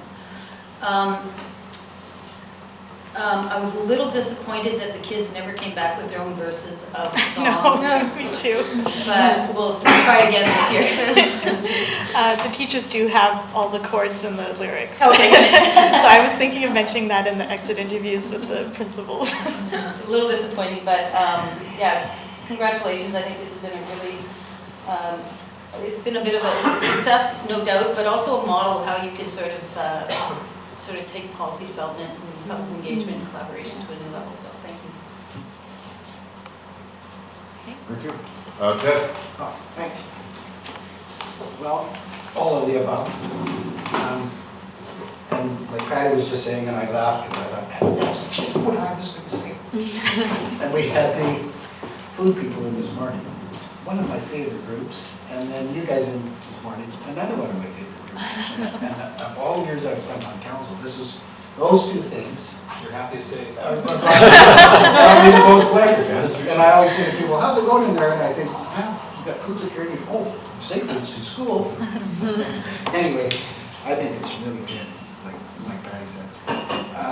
And the only thought that I had that might change things a little bit is when we have new development, I'll speak for Mary's department there, we should ask the developer how their development is going to affect safe routes to school. And if there's anything in their development that could add to Safe Routes to School. Because, you know, we have developments where there's 80 units going in, and at least asking that question, and maybe some of their infrastructure money could go into helping it. Absolutely. Yeah. But anyway, no, I really like this. It's one of my favorite ones. Do you have the dates yet for the walkabout? Probably they will be next week on Wednesday and the following Wednesday. I'm just waiting to hear back from one person. But I will definitely be inviting council. And I will say that the relationship with council and District of Squamish staff has been, well, it's made all the other facilitators very jealous.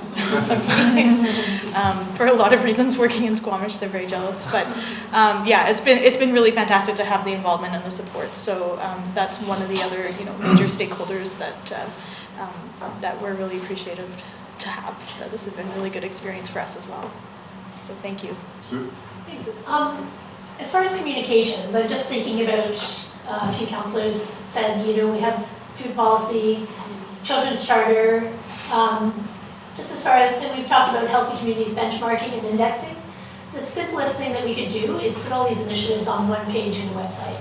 So we have, on the District of Squamish website, indexing all of this would be a simple link to all of these healthy community initiatives, including environmental initiatives, community collaboration initiatives, and just have a link, Healthy Communities, that has food charter, everything that we've done to increase the health of our communities, walkability, active community transportation planning, so that it's not all over the place. And those are things that I think, those are the community interface that makes for, that actually is a healthy community index. And once we start listing all the initiatives that we've taken in the last few years to integrate with Vancouver Coastal Health, to, the dietitians, all those links that are really interesting that showed up today, including the benchmarking, the August report from the dietitians. I would really like to see those all in one place in the website so that when people look at Squamish, they can see the healthy community initiatives that we are doing. Good. I agree with that. I think it's a great idea to have that all in one place. So when somebody's considering moving here and they have families, they can just click on one link and see everything that's available in one concise place. So, What a great no, council no, that just must that. have, eh? It's already underway, and there's actually, There we go. getting close. Okay. Great. Actually, There we go. getting Love it. this week. Doug? Thank you. So actually, Safe Routes to School is an initiative that started my first term on council, the concept of it, and actually putting emphasis on it. And it kind of seemed to putter along, frankly, for a couple of years, or quite a few years, until Hayes got involved, to be honest. And now you actually see things on the ground and see real improvement. And so I commend you for that and for staff and the involvement to make that actually happen. I want to follow up on what Councillor Elliott said, though. I think that this does not stop after the step 2. To me, it's a constant process of fine-tuning and improving. The community is growing, traffic's growing, density's growing, and we all know that all these things happen. So there is no finish point. I don't think it's just a working process. So I think that I appreciate it's not coming back to the budget this year, but if there are things we should be thinking of and looking at in the following years, then I think, speaking for myself, I'd be receptive to looking at that. Okay. And I think that, giving our kind of school stakeholders these tools and maybe seeing if champions emerge in each of these schools over the next year is a good option as well. And then seeing what results come from that, and in the 2018 budget, maybe considering more of the education engagement programming from Hayes BC might be a good option. So we'll see how this year goes, and we can consider it for the 2018 year. Well, thank you very much. Thank you. Thank you. Appreciate it.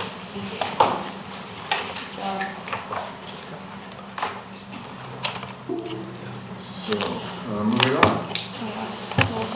We have the GIS open data demonstration. If the walkabouts, they're usually before, right at the beginning of school, right? From 9 o'clock. Yeah, we plan them either the morning time or the after school time. So I think we've had better experience with the morning times. So I think they're going to be Wednesday morning and then Wednesday morning. But I'll let you know, hopefully tonight. Thank you. Thank you. Thank you. Thank you. Yes. As as I was saying, GIS open data demonstration. First on with Mr. Griffin. And Mr. Walsh. Of course. Thank you. Thank you, gentlemen. The floor is yours.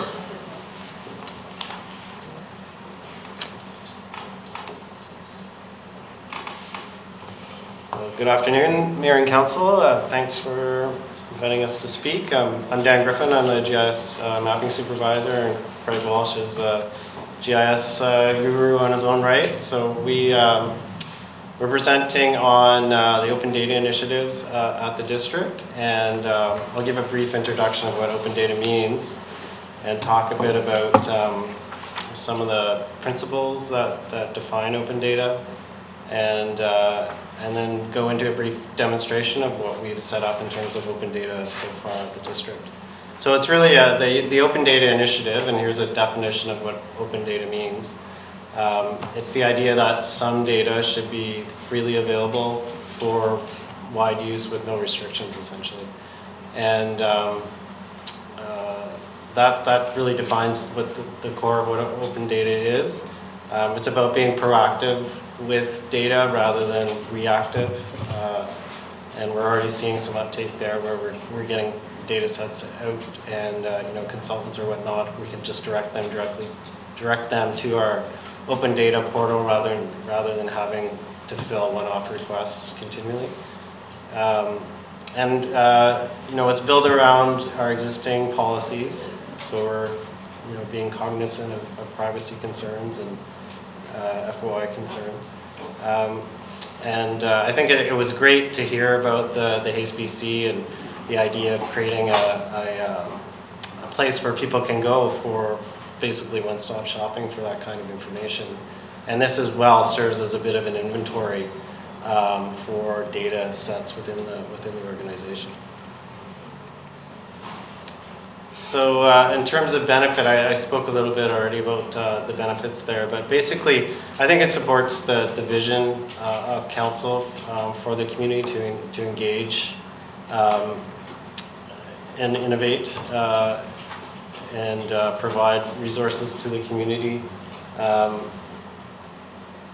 It's really about giving the community back what they own, which is the data that they paid for and we collect. So.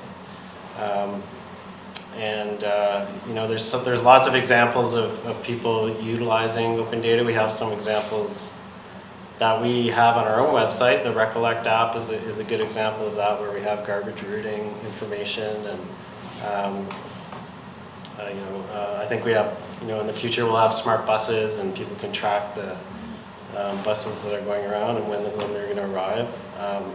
I had an interesting experience where I was at one of the local shops, and one of the designers there asked me, we got talking about mapping, and they asked me, oh, it'd be great to have the data sets of all the contour lines in Squamish. I want to create fabric from the Squamish contour set. And I was like, yeah, you can just make a request or go onto our site and download that data and start working with it. So lots of innovative ways that this data is being utilized. So as far as principles of open data, I'll just run through these briefly. So the Government of Canada has spearheaded open data initiatives for governments within the country, and the province of BC has adopted those principles and guidelines as well, and they've come up with a licensing framework for governments, all levels of government sharing open data. And some of the key principles are around making sure that the data is complete, that it's the original source, you're getting the data out in a timely way, and that you're date stamping that so people know what they're referencing. Reducing any barriers to access. We're not requiring people to come in and fill out paperwork and go into our archives and start trying to pull out data. We're making it available to them online in an easy to use format. It's non-discriminatory. It follows open standards, and those standards are open, not required to use a specific platform necessarily in order to access the data.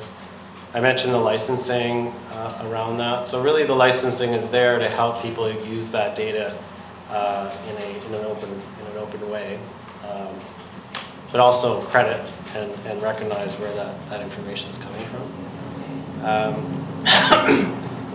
That data is a permanent source of record and really, and that it's free. So this is part of our digital strategy. We did a survey within the digital strategy asking people what kind of data they would be interested in seeing through an Open Data Initiative. Some of these data sets, it's a little bit tough to read, but some of these data sets are available currently through our Open Data portal. I spoke about infrastructure data and how we're already directing developers, consultants, to that portal so they can download that data themselves rather than having to make requests through us. We have business license information on there, land development information. Some of these things, like weather data, traffic information, energy usage. These are things that we may collect through different systems, but we haven't tapped into them to make that data available through the open data site as of yet. And as we start to build out and modernize our systems through the TTP, we'll be able to really leverage that. When those new systems come online through the technology transformation program, we'll be able to leverage those systems in order to get more data out there. Can I ask you a question on that? Right. Did in this survey, did we give them a blank slate to just write what they wanted, or did we say which one of these check them off? Yeah, it was which one of these would you like to see? So Right, so there might be other ones that, like, for example, transit, snow clearing, that we just didn't ask them, that may be actually interesting data sets too, that people would want. Okay, I just wanted to understand how it was, now people did say other, but sometimes it's not top of mind, and you go transit, oh yeah, transit, yeah. And that other it ended up being questions about some of the data themselves, less about what data they'd like to see. So it would be nice to do a broader survey. I think that's a really good point. We don't want to, of course we want to have an inventory of data, we want to get our data out there, but we also want to make data useful to people and make sure that we're putting information out there that people are going to actually use. So doing some more community engagement could be a good piece of this. And as we start to develop out our policy, maybe we can do that as well. I agree. I think once this data was gathered through the digital strategy, it would be nice to broaden that scope a little bit more and come back and revisit it in some different ways and bring in some fresh info. I don't know, Ted wanted to say something? Yeah, well, just on this topic, I would like to see that others, please specify, because those are somebody that's interested in something that's not on the list. And I kind of agree with Patty. Maps is the one for me. I have more fun on the maps and the weather. Those are the two things I hit the site for every day. But when I see economic development, that's such an abstract kind of thing to so many people. How do you satisfy what's economic to you is not what they It's about data though, so it's the amount of business licenses, it's the amount of new square footage of commercial space, it's that type of info. Oh, so economic growth. Whatever related to that, but it's the data related to that, it's not the analysis related to that. Okay, but anyway, I do kind of think if we had a chance to give out a blank slate, you might get some of the abstracts that could I go on, when I look at the weather, I always go to our map, our camera. Yeah. And we've got two crappy cameras in town. And so you turn on the camera to see how much snow there was when I was on my holidays. It's Just so you can look. But, compared to a lot of towns, we have really, and I know that was brought up, but if I had a chance, I would put more cameras. They're in the budget. They're in the budget. In the budget. Yeah, that's good. Yeah, and I think that if you look at the analytics for our website, I think the webcams are right up there in the top 2 or 3 things that people look at. Get a little advertising on the bottom. Sue? Thanks. Long gone are the days when you had to phone McDonald's to find out what the weather was from Whistler. Can I climb today? I'm interested in, first of all, this is just amazing from the digital strategy. And having that open data has already allowed some people to come in and do the charting of a lot of our economics information. I'm wondering how we access the results of how do we integrate?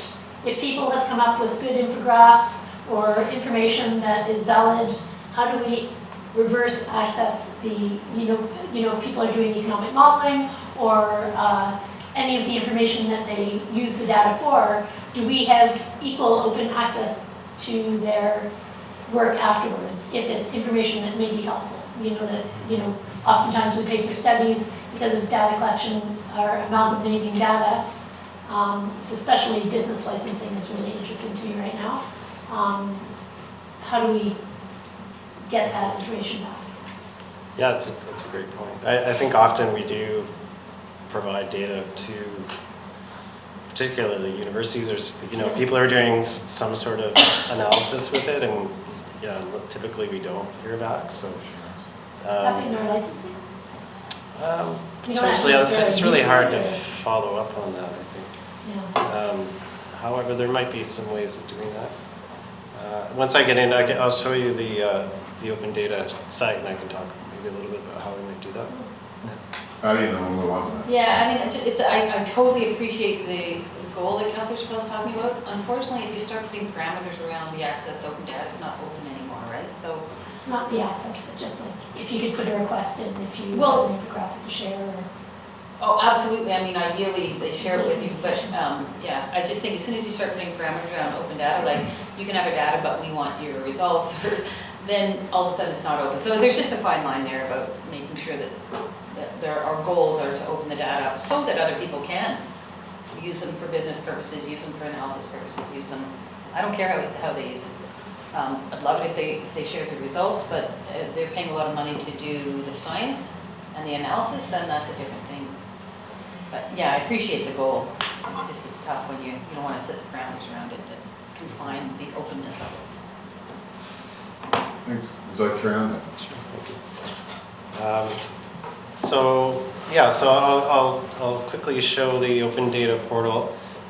So the Open Data Portal that we're using is built on our GIS platform, so it integrates well with the systems that we already have.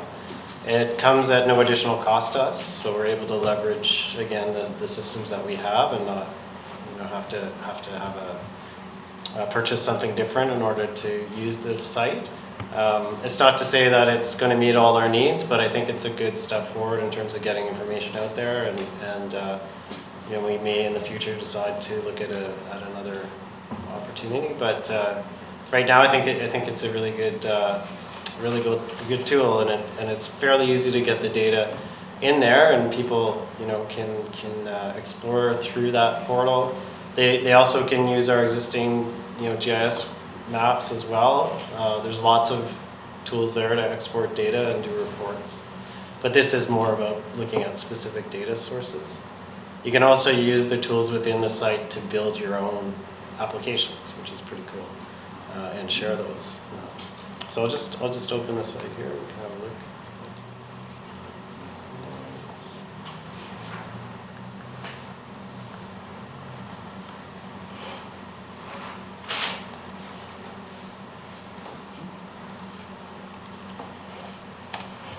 So the web address is data.squamish.ca. Here's our site. Nice picture of the chief on the front. I have been working a bit with communications in terms of getting this out there, and we haven't. This is kind of a soft launch at this point, but hopefully we can do something a little more. Engage a little bit more with the community and get the word out that we have this available. So essentially, just scroll down to where the data section is. So it's really easy. You can just type in, what you're looking for, say land use, for instance, and anything that matches one of those tags will come up. And this is specific to Squamish data right now that we're in. But then we also have categories. So as Councillor Chappelle mentioned, the business license information is always interesting to look at, so we'll open that up. Go to business licenses. So here's all the business license information in Squamish. There's some information here about when the data was added to the site, some brief description of what that data might be, some of the attributes that are available. And as I mentioned, we have an API Explorer, which is essentially that tool that would allow you to, or allow a developer to embed that URL into their application, their website, so that they could access that data directly through live streaming. They wouldn't have to download it and then republish it. They could just tap right into what they wanted. And you could even set up queries around that. This is kind of a neat tool. Back into the data. So this is the attribute data, but we also have access to the spatial data, which is the location information. To download the data, just click on the download button, download in various formats. Or you can actually use the tools within the portal to build your own map. One thing you can do is sign in, is set up an account and sign in, and then you can start to build and create your own maps and your own tools and share them. So that may be an opportunity, Councillor Chappelle, when we could suggest that somebody might want to do that, is create their own subsection and create their own maps and share those back with the community, or even just put Squamish in the tagline, and then anyone who goes on looking for data can search Squamish, and they would get a list of all the relevant Squamish data sets. I'll quickly just show you how to build a quick map here. It's kind of fun.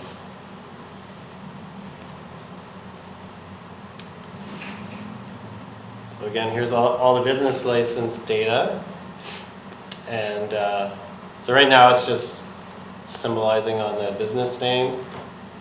There's a lot of information there, so I'm just going to cancel out of this actually. I'm going to filter the data. And I'm going to search for anything, any category that contains construction.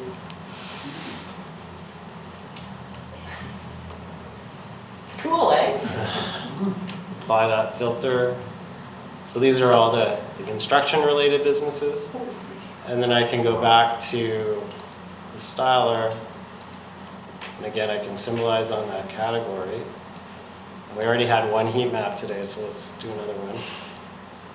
And generate a heat map. So those are all the construction-related businesses within Squamish, and you can see where they're clustered. So interesting that there's lots up in the Highlands. Home-based. Yeah, all home-based businesses. So again, you could print that, you can share it, you can download the data. Permits? Pardon me? Can you look up building permits? I don't have building permits in here as of yet. They not exactly. No. We still have some work to do, and as we move towards getting a more robust development management solution through the TTP, we'll be able to get that data. No, go ahead. Building permits, you can go into a city hall and open up a list of all, back in the day, I'd go in and look up all the building permits were pulled out, and that gave people in the construction trades back then, I'd go and look up for jobs that we found when people were taking out all the permits. It's on the website. Yeah, but it's on the website. I'm just, that's why. Yes. It's really interesting because we had Luke and Ben, I think were names, that came into our data site and have made an entire website of Squamish's business licenses and of all our, basically an entire huge amount of data that it was extremely useful in construction permits. It showed that our construction permits tripled since 2012. Our business licenses have tripled, but it's not our economy that's tripled. It was really interesting, that's all construction licensing. And it coincided with us requiring business licenses for all contractors that work on construction. So whoever needs a business permit for construction, if you're working on a project in Squamish, you have to have a local business license. So that basically makes it look like our economy is booming, but it's probably not. Yeah. Yeah, so that's, I'd leave it there, I suppose. I'm interested in any feedback, and as we start to build out the site, adding new data sets, and we're definitely interested in any suggestions or any helpful thoughts. I think it's very exciting. I mean, this is exactly the type of thing we were discussing when we were working in the Digital Strategy Committee. I'm looking forward to things like this, so it's great to see that action taking place now after those conversations. I mean, I know that you had it in your mind long before we ever sat down and discussed the digital strategy, but it's nice to see it actually being developed now and being put to use, and the growth of it. Anyone else? Jason? Just one little thing, when BC Transit finally gets the GPS installed, I'm wondering if there might be some opportunities and if they have plans for geolocating number of boardings. So, because then that would also, if we had that information, we would know where, where we should put our next bus shelter or a producer, etc.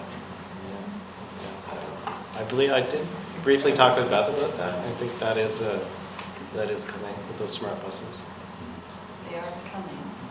That's not the question.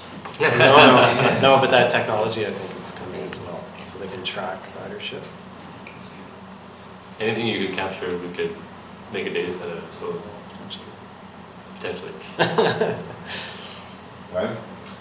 Yeah, it would be really interesting to drill down more in terms of what would be useful data for people, not only citizens, but app providers and businesses, and then focus in on some of those. Like, I don't know where the next step, and the digital strategy certainly is the document that tried to outline that imperative and outline that opportunity. I would like to say, I think, and I know our staff have gotten awards for their work in this area, but from my exploration of websites and even from what I hear in the community, they all come to us and go, our staff wants to have a GIS and a data set like you guys are doing in Squamish. So your reputation precedes you, and I know even within the corridor, they're all jealous of the work that you guys are doing. And kudos. I think this is sort of, we're just hitting the cusp of it. This opens up so many other doors. So I would like to explore. I think transit and I would love to see GPS on our snow removal vehicles so people can start planning and understanding, and us be able to data collect on those types of things too. So I think that's part of, I'm hoping, that's infiltrated into not only organization, but then how do we broaden out into the community to really tap into what, it's great to put data up there, but if it's not useful to anyone, let's put our energies into data that's actually useful for people and we can leverage it. But good job. Yeah, sure. Go ahead. Thanks.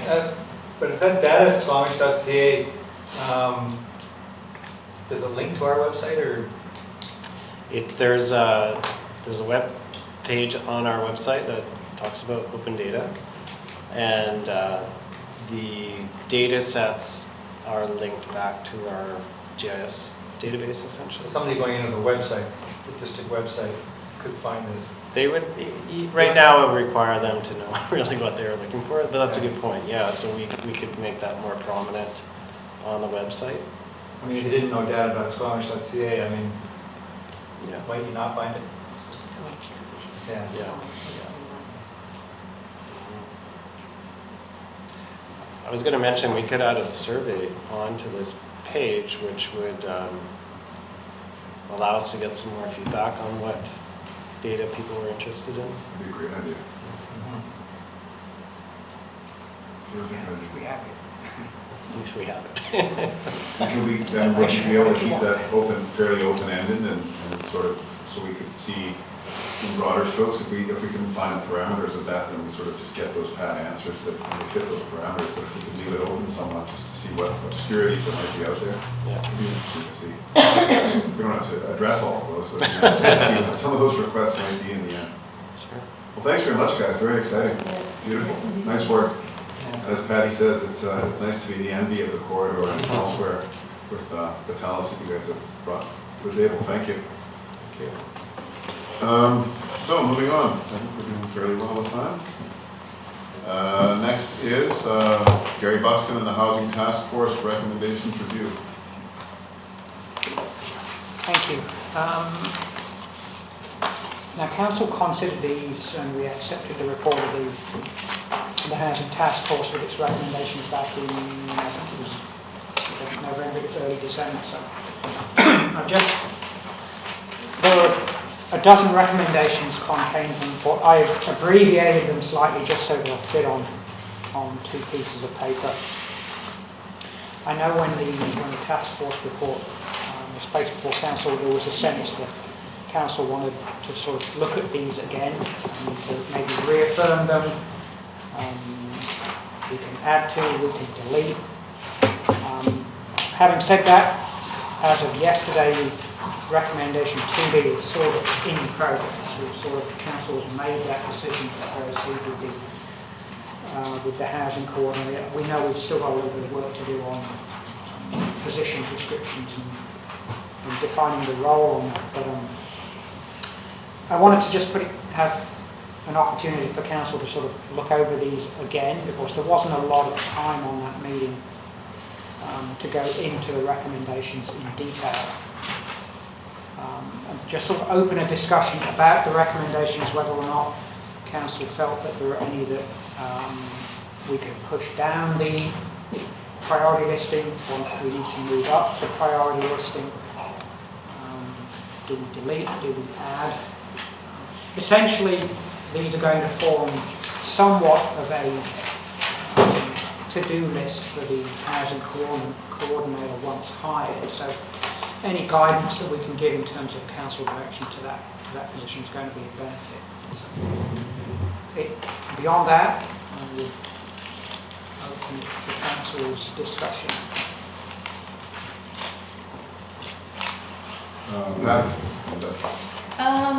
Yeah, I know that the Housing Task Force contemplated a few specific pieces of property, both, I think both Crown and District. Can we bring that conversation to the meeting? Yes.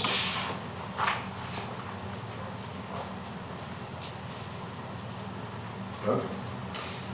Yeah, I'm looking at number 1, and I recall that from reading the report. And personally, I'm not in favor of amending it. I gathered, I take it that this report is focused on housing issues. Certainly, it's one of the most significant issues we face in our community right now. But it already gets, under our existing policy, our interim policy, it already gets, from my perspective, what I would call the lion's share of amenity contributions. And we have other things in the district, recreation parks, there's all kinds of other things that also need to go along with that. And so 70% in the downtown area and 60% outside of the downtown area for just that one, this one use, to me seems adequate. I'm not suggesting reducing that, but I don't know that we really have to increase it. Jason?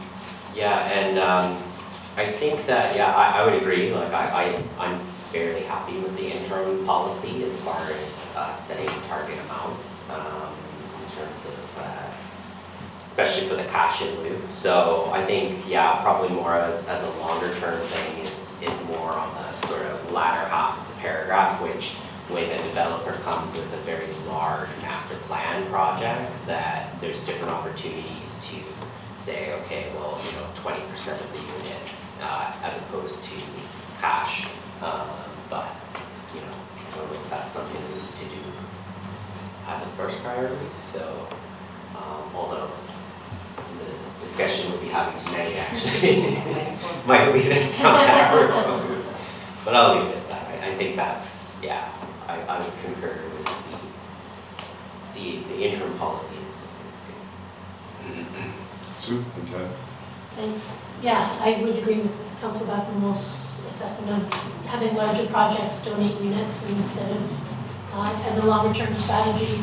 And that's, I think, you've all heard me harp on housing authority, because without a housing authority, it's really difficult to take in units and manage units. You have to have a housing authority in place, but I'm sure we're all going to have that long-term discussion about how we can take in units. But I also feel like we're having, as far as our land use is concerned, with those larger projects, and Jason pointed that out exactly. We have a meeting tonight across the Mount Channel, that large project. So basically, all our major large pieces of land are currently being considered for high-density projects.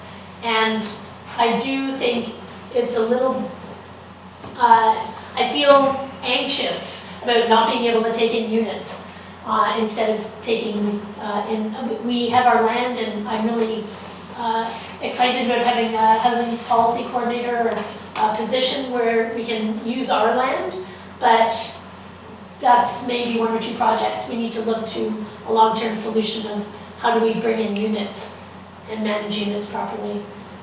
So I hope that those conversations, I'm sure, are all in our future. But yeah, that anxiousness of like watching our land being used up and having these large projects come forward. Jason and Di? I'm sorry, Tim. Let that go. Yeah, well, to Sue's point, yeah, I mean, I kind of feel that. I feel the pain there too, but I think on these larger projects, we should be getting some affordable housing out of them anyway. We got 1,000 units. There should be a percentage that are affordable to have a balanced community. Anyway, Jason was talking yesterday about grant money potentially being around because the election's coming up. And I would think the number one thing right there should be prepared with a shovel-ready development for as big a grant as possible. Gary's right. Well, I mean, it's true. I mean, the election every 4 years, and it's an opportunity only comes knocking once. Jason? Yeah, I can second that, and I'll let Gary finish writing. But yeah, it's, I think that's really well put. And I just want to draw attention to number 8, because I think it's something that seems fairly straightforward. And I'm wondering if, we might, as, even under existing staff resources,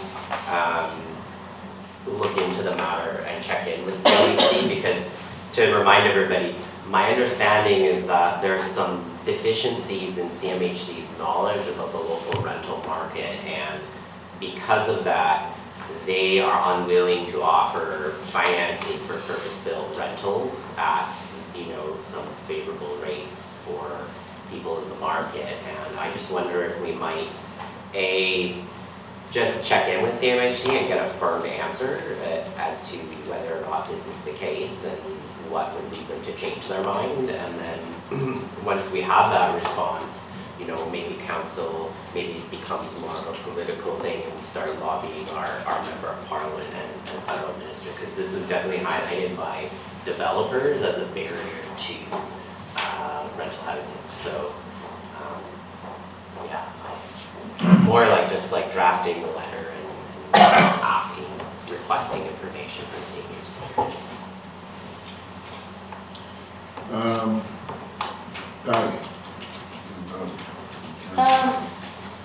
Yeah, just building on the first paragraph, when things come through a rezoning process, that's one thing. We have so much stuff that's zoned already.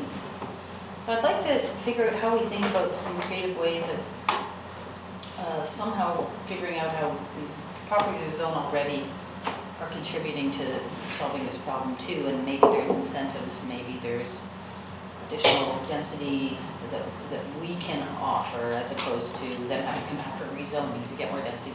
So I think, there's 4,000 plus units already rezoned.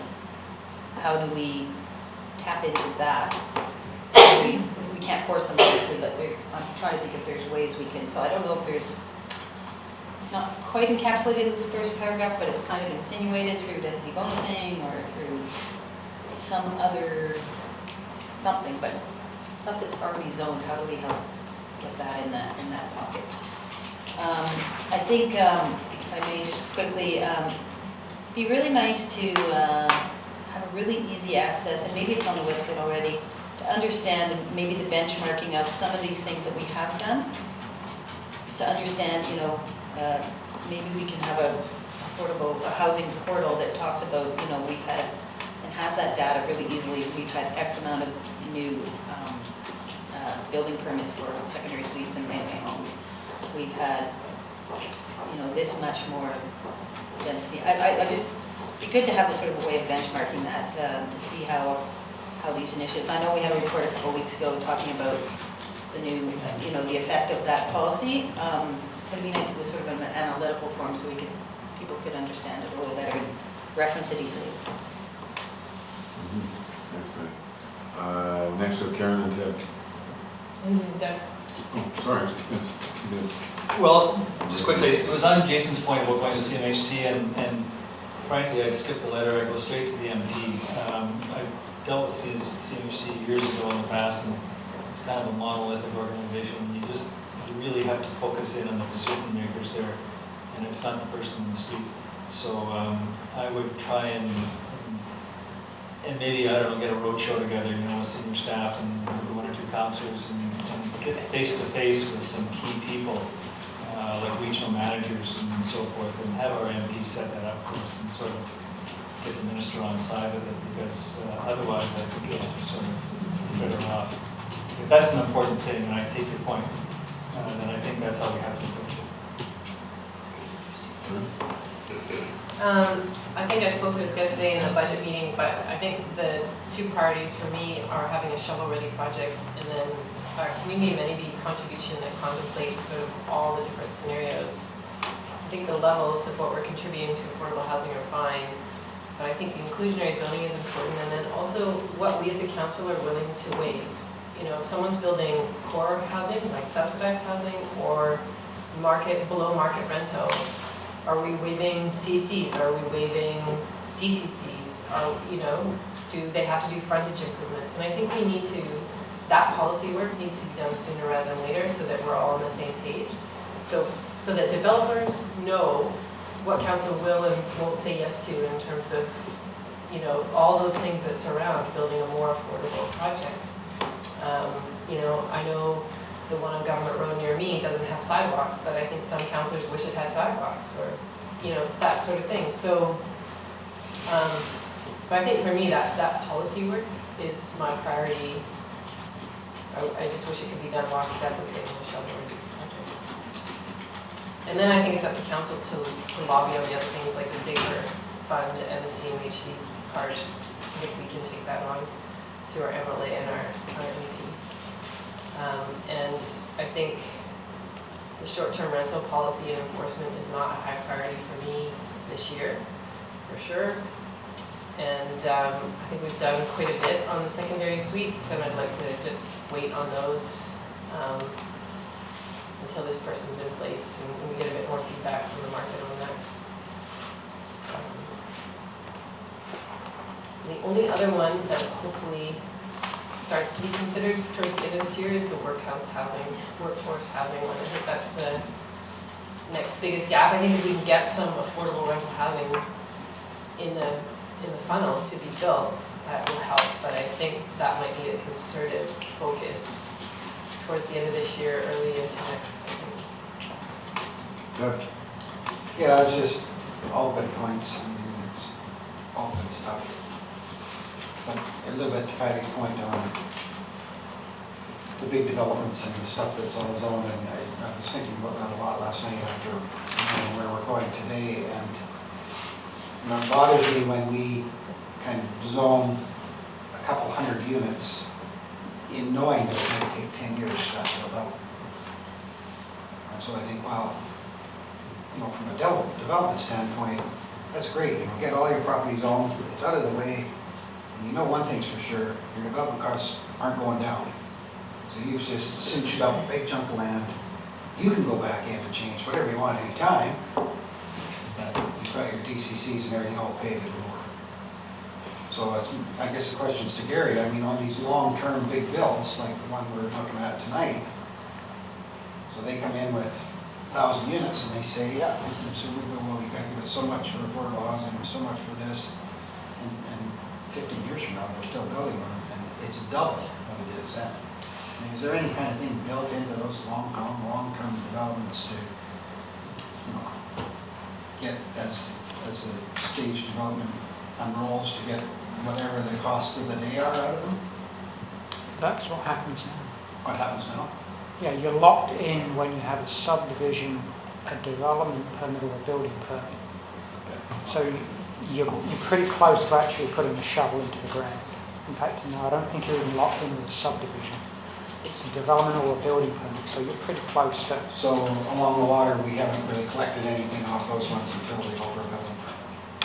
In Moreau, Yeah. Sirocco, well, we've issued a building permit and a development permit, so they're getting, They're done, yeah. they will get the DCCs based on Yeah. 2015 for Moreau and 2016 for Sirocco.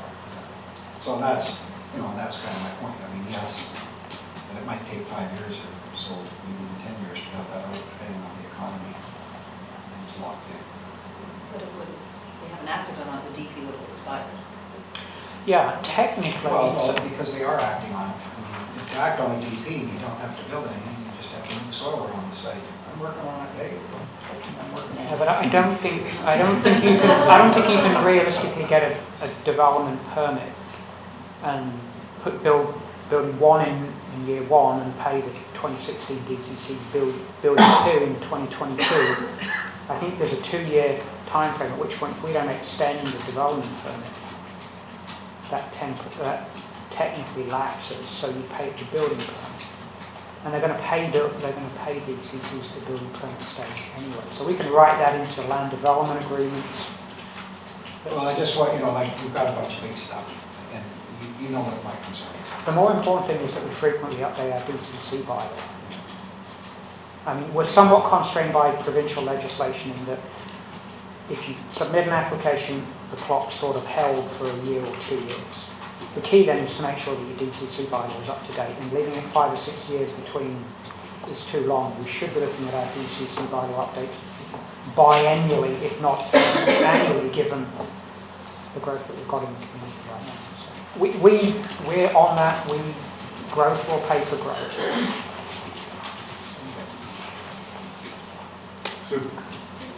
So I'm unclear as to why we are opposed to a housing authority. And I know I'm not sure if we're opposed to it or what the barriers are for it, but it was Councillor Elliott bringing up the workforce housing. And we have this discrepancy between understanding workforce housing, social housing, and market housing. So there's nothing really that separates this in the plans. I know it says work to get policy and work to get, but you know, and we have maintaining market supply. There are 10, like these initiatives are great things for our housing coordinator to work on, and I definitely think they're all valuable things. But when I think about obtaining stock, and as Ted says, you know, like we have the district currently only has a very small bit of land that we could possibly build a project on, and yes, we can trade land with larger projects. But really, the Whistler started their housing authority to the same sort of like, we don't really need this, but they started it early before they had a problem. And then by the time they had a problem, they were able to build work units for their citizens and maintain stock of social housing. And when projects came along, it wasn't just the developer saying, this is going to be affordable, because that's only affordable once.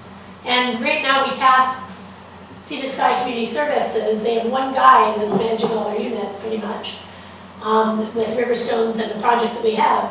But it's overwhelming to be taking in units and constantly task a social service with managing your housing stock. So I think I'm having difficulty seeing what the future looks like as far as, yeah, we have this housing coordinator come up. Maybe they're gonna examine having a housing authority, but really, meanwhile, we have all these development projects coming on, we can't take in units because we have no way to manage them. So I just see it as a little bit of a mess, especially with the workforce housing. You know, like, people are still gonna have to buy market housing, and we have no way to have affordable housing yet, except for in our low density projects. Right. Low density projects, like our current low density social housing projects. That's where we have social housing, but we have no workplace housing. Right. Yeah, I don't think anyone's ever said they're against the housing authority. No, I'm just wondering what the That was your barriers are. question, that was your question, is why are we against the housing authority? You just said Why that, are we- so, so I don't think Excuse any, me. yeah, I don't think What- anyone's saying that. I certainly, it's still part of something I'm considering. My understand, and very well could be the best solution for us. In this conversation, and hopefully we'll have them in here, but this land trust organization, this nonprofit development, there are other models of how to deliver what a housing authority has traditionally delivered that doesn't force you to create up this whole bureaucracy. And they may be more relevant to our situation, or but they may not be. I don't know. But interestingly, you know, if you talk to Whistler today, they might not do it as a housing authority today. They might explore some of these other options that have just really come about in the last year or 2 years as an alternative to a housing authority. So I think we all share the same goal in terms of managing and moving projects forward and making sure it's going to the people that are actually needing it and all those sort of things that a housing authority traditionally has done. But it's almost become an outmoded model of how to deliver that. I'm not saying it's, I don't know, but I do think there's other options that deliver the exact same thing as a housing authority without maybe the bureaucracy. And I think that's where we're just at. We haven't just coalesced on it's a housing authority, it's a collaboration or partnership with a land trust organization or a nonprofit developer or whatever. So I think that's where we're at. I don't think anyone's necessarily just said a housing authority, no. Yeah, thanks, Patty, that's awesome, I appreciate that. And it's, I think housing authority could be a term that is whatever. Generic. Yeah, it's a totally generic thing that has been the traditional model. And really just what is that entity that allows us to take in units as opposed to, and how do we manage that? Yeah, and I really think that we miss out on that discussion of like, what are the options for, as opposed to, if that's an outdated modality, then what are the other modalities? And as soon as possible, get into a place where we can take in units in whatever form that looks like. And I see all our policy pieces moving forward, but it's still policy around units that we don't have. So, and I know that there's lots of work to do in between, as far as policy and taking in funds and managing that, but even if I'll use housing authority as the term, but whatever rendition that looks like, it has to happen sooner than later, otherwise we won't be, it may morph into something else. It could be something that's run by a staff person, but however it looks, or if it's with our social services or our groups decide it's going to be looking different. As these projects come in, we need to be able to say we need 10 units from this project. We need 15 units from this project, and maintain the affordability of it. So, yeah, and I appreciate that answer. Anyone else? Doug? Yeah, it was just on the same point. I didn't think anybody had said no to that. I mean, speaking for myself, for me it's a management issue. It's how we actually manage stock that we want to get a hold of and set around the criteria of that, and whether we sub out the property management aspect of it. So there's a whole bunch of issues around it. I was actually involved, Whistler did not get ahead of the curve. I can assure you of that. I was involved in the first employee housing project in Whistler, started in 1979, Mountain Development Corp, Tapley's Farm. And the legislation was a little bit hard to deal with. Municipal lawyer had a real problem crafting covenants, etc., just controlled by restrictive covenants. Ultimately, it failed because the covenants didn't meet the test. The subdivision was a huge success. It was the only subdivision in Whistler where people actually lived there during the week. Everybody else went home after the weekend. So it was a big success that way. But there was no housing authority then. The crunch in Whistler was recognized starting in 1978 with the start of the town center construction. And all of a sudden, all these businesses were starting to come in and wonder where their employees were, and the road to Pemberton wasn't even paved at that time. So it just, it took a few years before they finally got up to speed, and it took some evolving legislation, took a number of different things before they could do that. And so I think it is a discussion now, whether we have a housing authority per se or not, because legislation has proceeded. I'm not an expert in that, but I think there's a whole bunch of other options out there to accomplish the same thing. So certainly it's a discussion. Mr. Buxton. So, just in terms of the way that we've set these recommendations up and the way we sort of initially set up the housing coordinator, it's got that two-pronged role, one of which is really around project management, so it is finding this shovel-ready project to get going on right away. It is also looking at this management issue.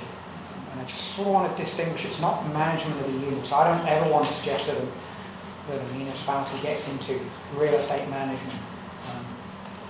God forbid. There are companies that do that and do it way better. It's really around management and eligibility and access to those units. And there are many models, and I'm not hung up on whether or not we, the district, manages it, or whether somebody else, whether it's Sea to Sky or whether it is a land trust. I'd argue that it's the same thing. Someone's going to manage access to those units. We're contracting it out to a third party, we're doing it in-house, but we don't have enough land to build the units that we need. So we're going to have to leverage them in part through the development community, and that's that sort of secondary part through the CAC contributions. So it's multiple approaches, multiple angles, multiple programs. There isn't a silver bullet on this, but if we can push on a number of fronts, then hopefully in a year or 2 years we've got a few units. I mean, the benefit to doing it on our land or land we control is we control it. The downside to the development community is if it slows down, half of zero is still zero. And it is. That's why we pay him to be. Yeah. That's why I'm not in the finance department. So this really is intended to sort of be a multi-pronged, multifaceted approach. But just in terms of that management issue, there is nothing that I put pen to paper in that we ever are a real estate property manager. Well, you've all been landlords, I'm sure, at some point. We'll give you the job. Yeah, quite quick. So I heard some. Sorry, Councillor David. Yeah. Just one more thing. Maybe we already have this as sort of philosophy, but I know with several of our nonprofits with planning projects in the works, and those that are building purpose-built rental, are we fast-tracking them? Are we giving people priority? And do we need a policy that does prioritize those projects in our development process? Because I know that's what other communities have done to stimulate that as well. Is if you're using quite a bit of inclusionary zoning or building purpose-built rental or core housing, you get to go to the front of the line. Are we doing that? I don't know, other than Hudson Station, I don't know if we've ever had a purpose-built rental, pure purpose-built rental application. Hudson Station seems to have come to a halt for reasons we're not exactly clear on. No, but I'm just wondering, like, do we need a philosophical statement or a motion of council? Do we want to do that? Could I suggest that might, there are a number of issues here that I, in terms of fee and policy waivers, across the board and frontage improvements, there might be a possibility to sort of encompass that sort of issue in a wider CAC policy and put some statements there that deal with affordable housing from that point of view and do it. Yeah, but there is a need to sort of put some brackets around here. What is our affordable housing plan or strategy with respect to things like that, with respect to CACs, with respect to fee and policy, fee and levy waivers? Okay. Jason? Yeah, and not to get confused though between affordable housing and just rental housing, and so there's two different things. And I'm thinking of New Westminster as the example, just speaking on the strictly rental stuff. And I would think that maybe it might be a good idea for us to have a committee meeting focused just on that, an item on that, where we can, as a council, can look at some of the options, because, yeah, some of the things would be, do we want to, reduce CAC expectations, or do we want to reduce parking requirements? Knew you were going to say that. And do we want a fast track kind of thing? And, I don't know how much that would help in our situation, but it might be that extra incentive to get a proponent on board. And then separate from that is the affordable, or what I would just basically, I think the way to put it is like non-market housing, whatever that looks like. And, my reading of our history is we've always pretty much exempt non-market housing from DCCs, and that's one of the only things we can exempt from DCCs, so I don't see why we would necessarily change that. It's already in our DCC. Yeah, so, and then it is the question of CACs, and that, I don't know, I think we probably have to approach it on that. I don't know if we need how we do that, but, because there may be things that, if your project is of a certain size, that you're doing a certain type of amenity on site or whatever, but I don't know, I mean, I generally speaking, I don't think CACs break the bank on these projects, but it would be interesting for us as a municipality, particularly if we were, developing it ourselves, like we're gonna pay ourselves CACs, maybe we don't need to. Sue? Wasn't the property right next to the Chieftain going to be a purpose-built rental building as well? Right at Kitty Corner on 2nd Avenue with Victoria. They said that they'd shut down the parking lot, and I was there that day, and they said that they had an entirely purpose-built rental. Just right here? Yeah. Or is that not? Behind the Cornerstone? Across the street from the Cornerstone, in the empty parking lot Oh, next to the the old Chieftain. annex. Annex. Yeah, Oh, there, right, yes. Yeah. So that hasn't come through, but. That whole lot's an interesting story, because it's required parking for the Chieftain, but now they sold it off separately and somehow they were allowed to. So, Oh, okay.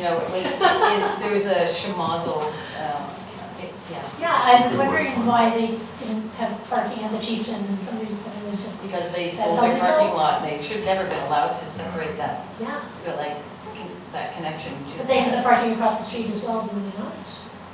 Not technically. The same. Might be the same owners, but it's But it's not. not set as parking for the, oh, that's really interesting. That's- But that happened a long time ago, Schmozzle. that one happened. Yeah. I thought they were right along the way. It was, I think, to be honest, I think it was, Designed and done. yeah, when the annex was built there, so there used to be another Yeah. part of the hotel there. It was actually, part of that ability to build the annex was there's parking connected to the hotel. And then somehow they took the annex down and sold the property.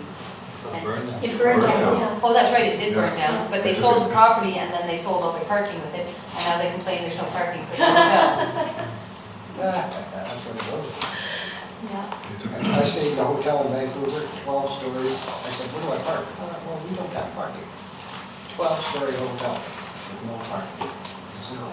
Yes, that be on top. Anyway, thank you.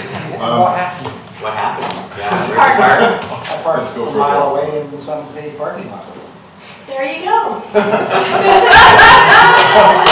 Problem solved. Somebody had to build that parking lot there. Okay. And someone's, no, it's paid parking, someone's making, it's not public owned, it's probably private owned. Someone's making money off of it. Okay. Apparently you flogged that topic to death. And Thank it's you. trashing on the floor.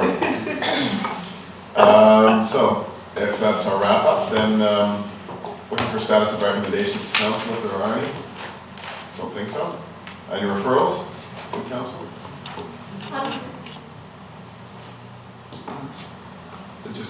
Just wondering if you had something you wanted to bring forward? No, I'm just interested in hearing the conversation. Oh, I see. Well, after hearing this, go off topic loud. Sue?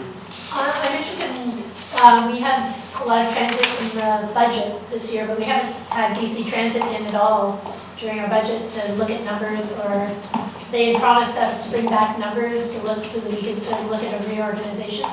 And I'm not sure what happened with that, so maybe we could. When did they come? I believe Are they that's coming? scheduled, if not, sometime in February. As one of the standing committee meetings, if not a committee of the whole. I'll get somewhere. They are coming up relative within the next month. Like, in enough time that we can budget appropriately before our budget is passed? The budget for transit is already set for 2017. By on them. So we could at that point discuss where we want to go for 2018. Right, okay. And making sure that they have the numbers with them. Back to cash. The bag and a big bag of cash. Jason? Another suggestion for Public Services Committee meeting, agenda item would be, I know that when we talked last year around recreation fees, we had come up with the potential idea of having a free youth recreation pass going out to all the school age kids. So if we could get that, in the next few months, see how we That'd be might. nice. We'll get that on, Rob? Can we get that on? Get that in one of our county agendas. That would take a little bit of prep work, I think, Yeah. on Tim's part. Well, yeah, that's what I Yeah. was saying, in an upcoming one, I wasn't saying with any immediacy, like, the next meeting, when possible.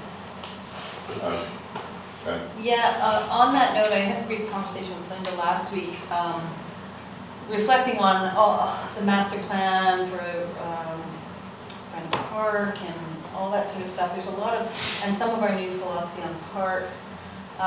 Was thinking sort of, because our task force is wrapped up, just put this out there to think about, we don't have to make a decision today, but I was thinking of setting up some sort of a recreation task force to help really feed into all the policy stuff that we're doing at the budget level and some of those considerations. So just something to think about, sort of in the same frame as Housing Task Force, Digital Strategy Task Force, in terms of having it sort of targeted to this 6 or 8 or 10 month period around the time we're doing this kind of work to move that forward. So just think about that at this point. But That's a great idea. Look at some things moved ahead. Anyone else? Seeing no hands, no referrals from council, I think that concludes our roundtable discussion, unless anybody had anything else they wish to bring up. So looking for a motion to terminate. Moved by Doug, seconded by Jason, all in favor? Thank you very much, everyone.